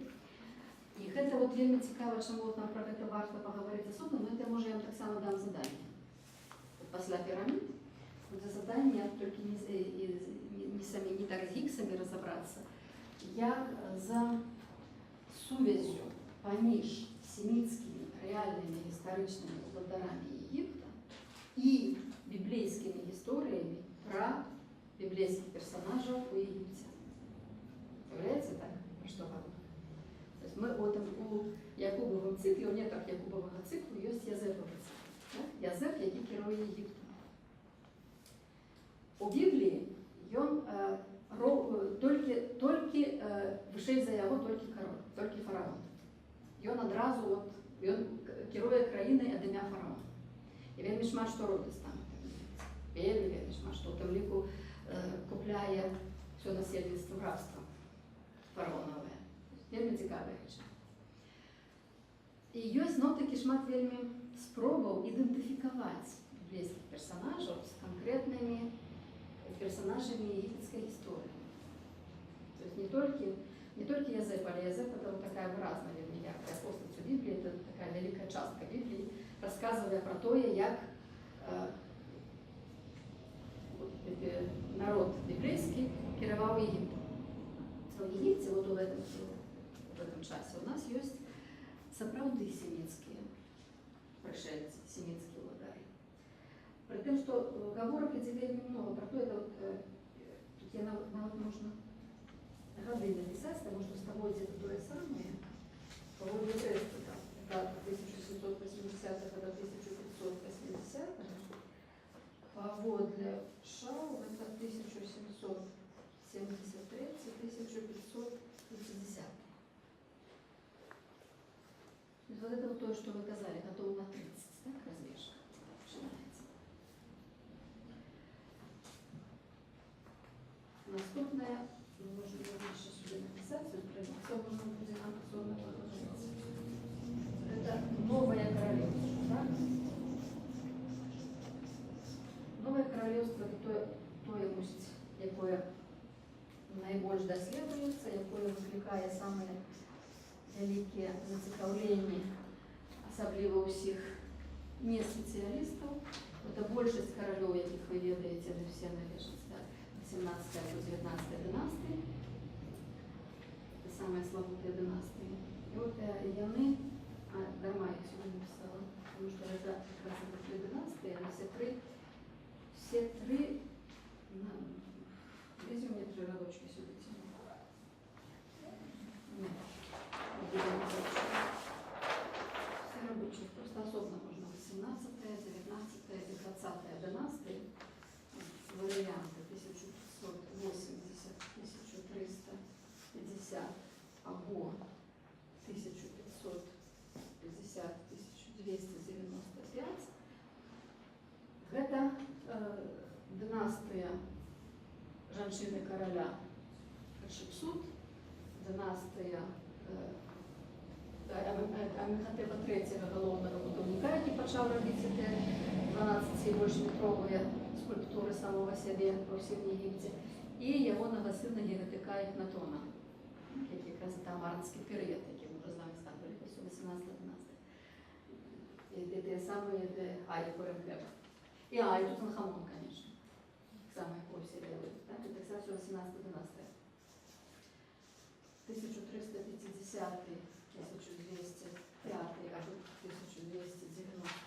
1186, 19-12, у якої якраз в этой сеті перший, і потім ще, так, ще був сеті другий. І гэта династія Рамзеса II. Третий король этой династии, 15 династия, это Славут Рамзес II. И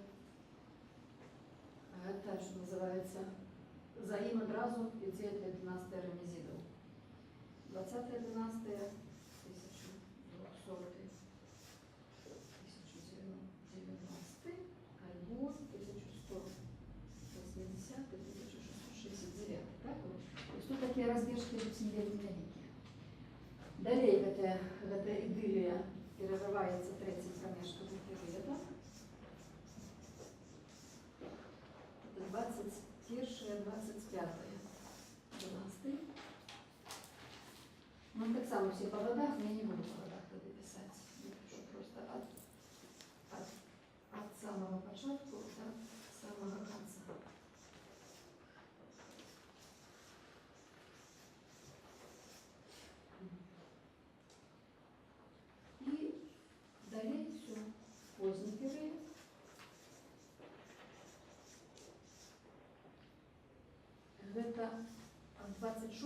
да, мы лічым не 30, а мы лічым 31 дынастыю.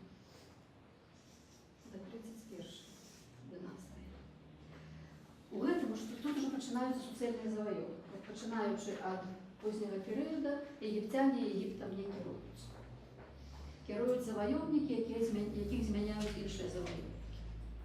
Вот з гэтага вот 27-я дынастыя. Это першая персидская завоевка, я напишу персы, ахемениды. 31-я династия, это другие персы. И вот это, другие персы, 31-я династия, это конец династичного часу. Все, после этого династии больше нема. После этого у нас идет эллинистичный период.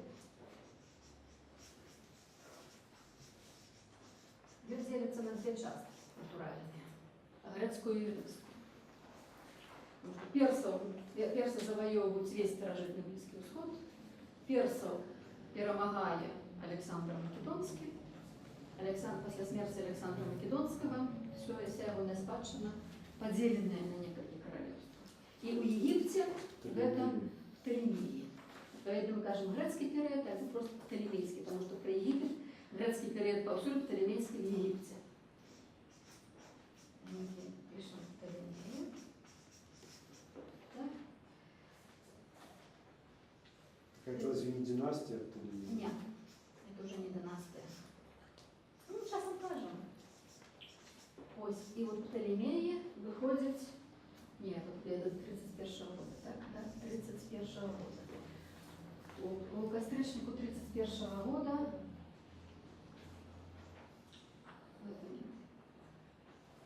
флот Марка Антония и Клеопатры терпит поразу от флота Октавиана Августа. Мыс Акциум. И вот оно 31 год, Костричник 31 года, римляне завоевывают Египет. Клеопатра была опошнем Птолемеем и один из усіх Птолемеев, кто вылучил египетскую мову. Остатние Птолемеи не давали себе раны. И было вельми много. И до лета этого 31 года это римляне. Рим, напишем так, это 31 год, это уже 31 год до нашей эры. Я нигде не пишу до нашей эры, это само собой, до 4-го столетия до нашей эры. Так? Мы уже входим в нашу эру. Самое важное, что нам осталось, после 4-го столетия, это само собой византийский период, христианский. Не видать уже, правда, живешь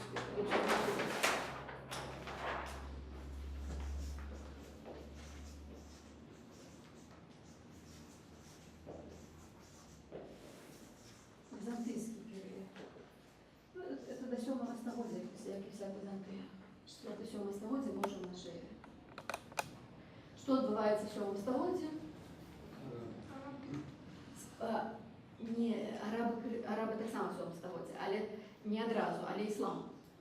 Христианский период, вот нам две исламские завоевали, а первая персидская, а потом арабская. То есть спочатку эти, причем яка персидская, это снова персы, это уже там ахемениды, это сасаниды.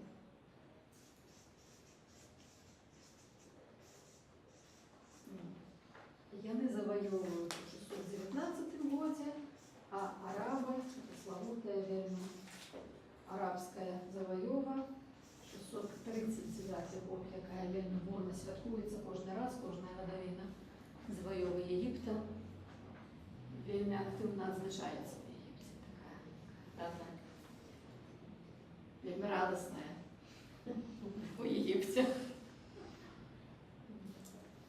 Этот мы взяли Египет. Ну, все, з гэтага часу Египет поступово арабізуецца. Ён не арабізаваўся до конца этнічна, безумоўна, але арабізаваўся моўна. 10 до 16 стагоддзя хрысціяне прымалі коптскую мову, але пасля 16 стагоддзя ўжо коптская мова сыходзіць ужо нават з хрысціянскіх літургіяў. Цяпер яна крыху ёсць спецыяльна, але ну, як часам у каталіцкіх церквах лацінамоўныя багаслужбы ёсць для вялікіх аматараў.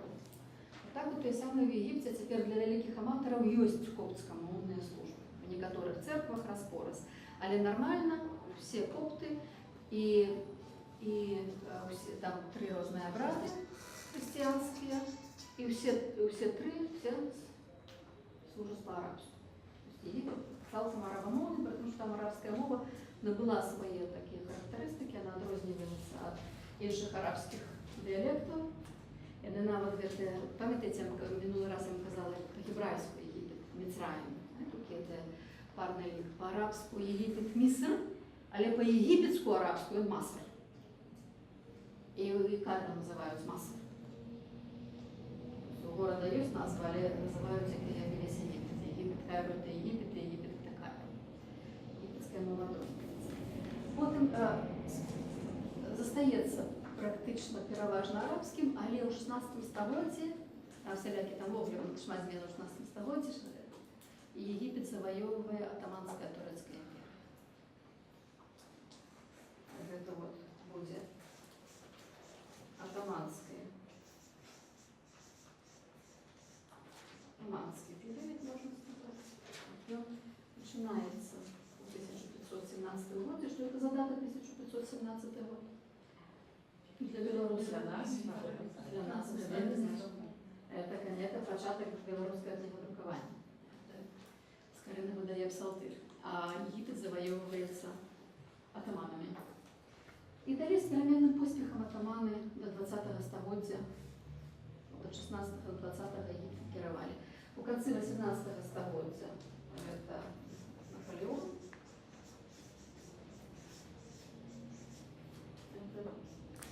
Ну, там это вельмі кароткі перыяд. Наполеона не атаманы, а ангельцы выгнали из Египту. И ангельцы Египту цалком не взяли, а ангельцы Британия. Дошли у концы 19-го столетия. На початку 19-го они пошли, британцы там еще с атаманами имели свои гешефты. Ну, уже остатние, это уже все абсолютно наша новая история. Ось, так вот, якая... Вот, гэта нам просто уявляе, што адбывалася в Египте. Гэтыя перыяды, уже гэтыя перыяды, про гэтыя перыяды практически казаць не будем. У меня можно, по-русски там с 2 Т атаманский пишется обычно, да? Да. А по-русски одно, да? По-беларуску не пишется. По-беларуску нават спрабую з гэтым змагацца, але в беларускай мове не прынята пісаць падваенне зычных у замежных словах. То есть это специально? Это специально, при том, что белорусская мова цалком чуе. У нас подвояются. Сказать, что нет по-белоруску нельзя почуть, а кант подрузення така, ну нельзя, мы кажем мягкий. Мы подвояем вельмі шмат што, але мы кажем колосся, але мы не можем сказать Ассирия, мы повинны казаць Ассирия. Это такие уже правила накинутые и потому что атаманский, так сразу ассоциации возникают. То есть запорожье. Это то самое. Яшчэ, уже тут зусім няма часу, але вот гэта вот тое, што тычыцца канвенцыйных хронологій. Рэч у тым, што вы бачылі, што як яна разбягаецца і што ёсць вельмі шмат пытанняў. Гэта пытанне, яны заўсёды ёсць. Таму раз-пораз узнікалі альтэрнатыўныя хронологіі, вот з іх, ну, мусіць, 2 асабліва яркія. Вот яна, адна з іх, она называецца рэвізаваная хронологія. Revised chronology.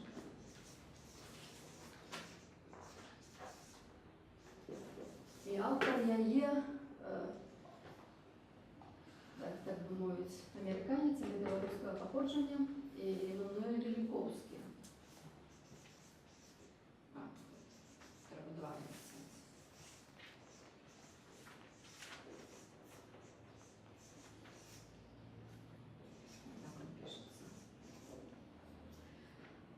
Ківоглі вельмі такі своеасаблівы персонаж, вельмі цікавы, калі цікава, просто пошукайце пра яго інфармацыю. Ён быў катастрафістам, ён займаўся катастрофамі. І от у сувязі з рознымі катастрофамі ён і датаваў старажытную гісторыю. Яго была серыя тэкстаў, якая называлася Ages in Chaos.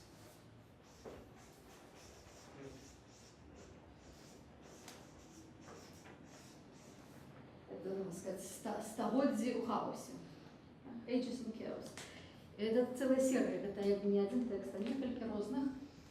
Там, где ён вылічаў розныя планетарныя катастрофы, скажем, астрономічнага характару, кліматычнага характару, і ў сувязі з гэтымі катастрофамі знаходзіў розныя адпаведнікі ў старажытнай гісторыі і датаваў.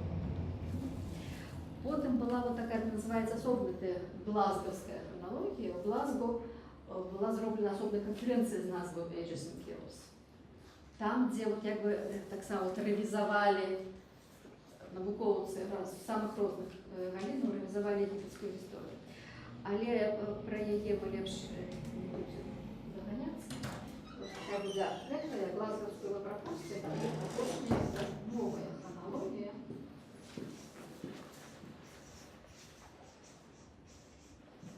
Дэвід Роуз. Гэта вельмі цікава, ён цяпер актыўна піша. Я вчора бачила його, не бачила Дэвіда Роула. Толькі ён у Месапатаміі гуляў і расказваў, дзе знаходзіўся біблейскі Эден, дзе быў першы чалавек біблейскі. Ішоў дарогай, ішоў па следам і сумерскіх гісторый. Ну, вельмі цікава было. Это была вельмі цікавая перадача. Так што Дэвід Роул яго цяпер яшчэ такі дастаткова актыўны. У яго серія, вот першая была кніга в 1990-е гады, она называлась «The Test of Time». Проверка часу, так?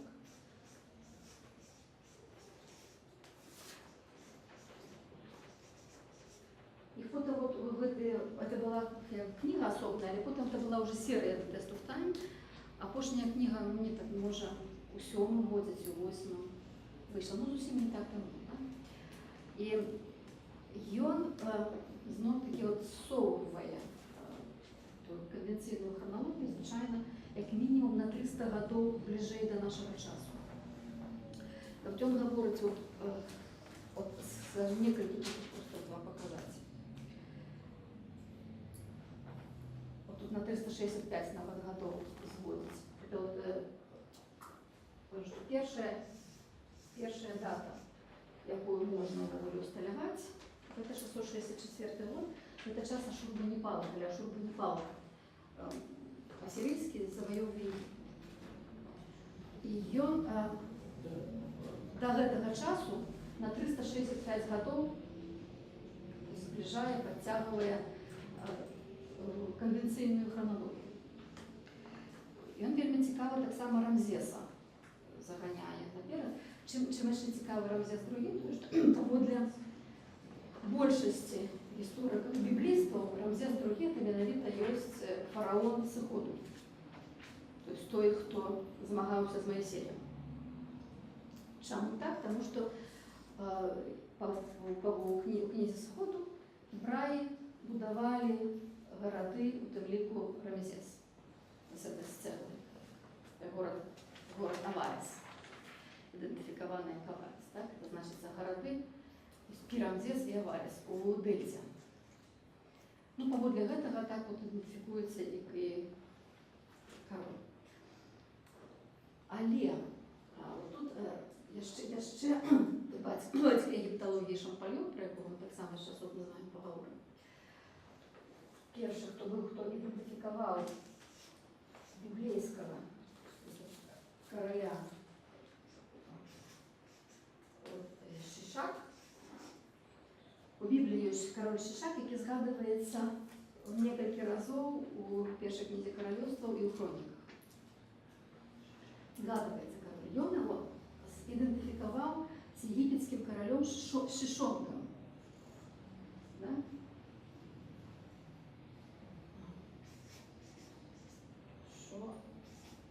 Шишон. Поэтому Шишон перший. И вот это Рол каже, что это абсолютно неправильно. Зовсім не так. Что тычется на написание Шишак, это оно пишется у Библии, и он пишет это палеоебрайским шрифтом, то есть старым шрифтом. Сейчас я вам просто это покажу, как вы бачите эту логику. Имя. Ось оно йде.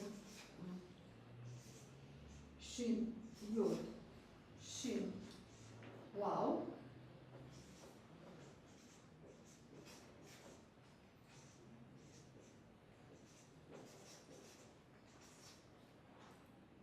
Якое практично те саме, що шин, йод, шин, ков. Тобто тут тільки буде ков.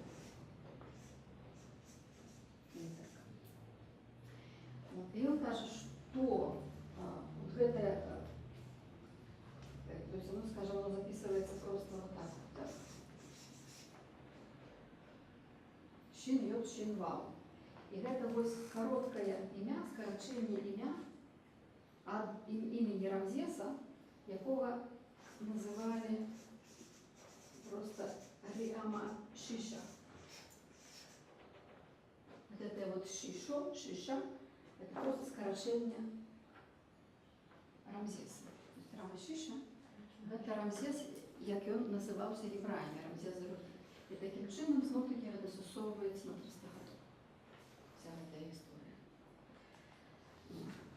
Ну, там є ще пару інших речей, я казала. Тобто, знов-таки, от з этой системи Сіриуса, от папірус, який говорить про закон Сіриуса, Лейпцигський папірус, і він його так само каже, що це ввогуле була говорка про реформу календаря, а не про совпадіння годов, таким чином зсовує знов-таки на 300 годов. Ну і вот я ще там, я просто вже не буду зараз приводити інші приклади, його некілька прикладів. Він займається періодизацією центру біблійської періодизації, яка називається історичне усього старожитного Близького Сходу. От, це в свій час, ця книга, коли вона вийшла в 90-ті роки, де Суфтами, вона наробила вельми шмат шуму, тому що, наприклад, аргументовано показує неправильність конвенційної періодизації. І тоді просто почали шуметь, що він у нас тисячогоддя скрав, що він вовле з нашої старожитної історії скрав ціле тисячогоддя. Тобто скоротилася вся старожитна історія. Здорово, но там не 1000 годов, там оно у его 300 завсюду набегает, часом набегает больше. Такие вот, это то, что мы маем только с такими цельными, полными периодизациями египетской истории. Прошу бачите, конвенційна, яка є на... Вот это я вам 2 слупочки писала, вот вы могли сюда представить свой 3 слупочек, и, может, там некоторые разные страницы будете глядеть, и будут разные даты. Такие от сотни до 30 годов разбегаются поміж собою. Але при этом є просто цілком інші ревізії історії. Так що, коли ми з вами будемо казати про історію Єгипта, мне так подається, що лепше докладних дат не називати. Лепше вот здесь ось більш-менш у стагоддя орієнтуємося і йдемо Богу. Коли ми називаємо дати, ми завжди становимося на вільних історію глибу, яку ми не будемо пам'ятати. Тому наша основна термінологія буде все ж таки по династіях і по королівствах і проміжкових періодах. Це те, що я пропоную. Коли ви хочете там знайти які вельми виразні докази датування докладними датами, коли ласка. А я не бачу великих підставок, а опиратися докладно на одну систему або на другу. Прикладна конвенція є, а докладно якби не наша справа. Так давайте, коли хто ще що не доказав з періодизаціями. Ну, под Фоменко, как вспомнить. Она в ЗЭСе идентифицирует с летописным людиком. Там это вообще... Ну там это уже палеогептологічних, это безлічних історій. На это можна особний курс зробити про этой параегиптологии. Там, где, як я згадувала, що так это где с аргументацией известно что. Ведомо, что... Якобы опираясь на астрономические... Ведомо, что Эхнатон был 6 метров ростом, а Нефертити 4. Все истории. Все, это же ведомо, правда, и все А далей з гэтай вядомасці выбудоўваецца тэорыя пра іншапланетянаў. Потому што вядома, Что што публике нравится. вядома же, што іх на то 2-6 метраў просто, вядома.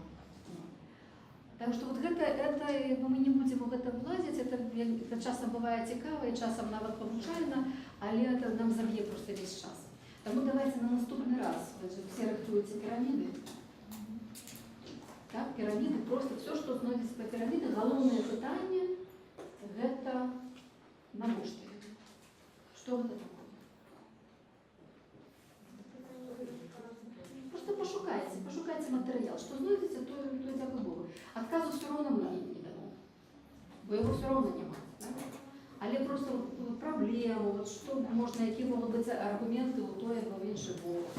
Наступны раз піраміды. І наступны раз я спадзяюся, што мы, глядзячы, колькі мы раскажам пра піраміды, колькі у нас зойме часу піраміды, я спадзяюся, што мы просто всю, калі не цалкам, то ў асноўным всю вот гэтую сістэму пераходу ў іншы свет возьмем. Потому что она так само, яна скразная праз увесь Египет, далей мы пойдем по конкретных египетских системах, ад розных адна ад адной, а гэта тое, што будзе яднаць весь Египет весь час.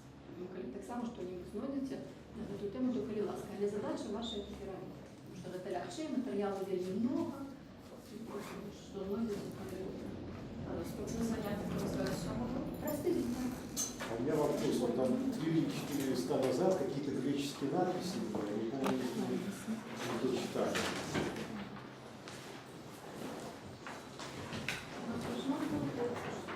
Ага, вот эти. Это манифоновские, монетовские, египтяне. Что вот где? Ну, это просто, что по-грецку я транслитеровала. Египтяне. И просто легче написать по-грецку, а потом транслитеровать. У меня сходу транслитеровать это Ну, естественно, понятно. часом легко, а часом треба спочатку поглядеть на На наступному тижні буде?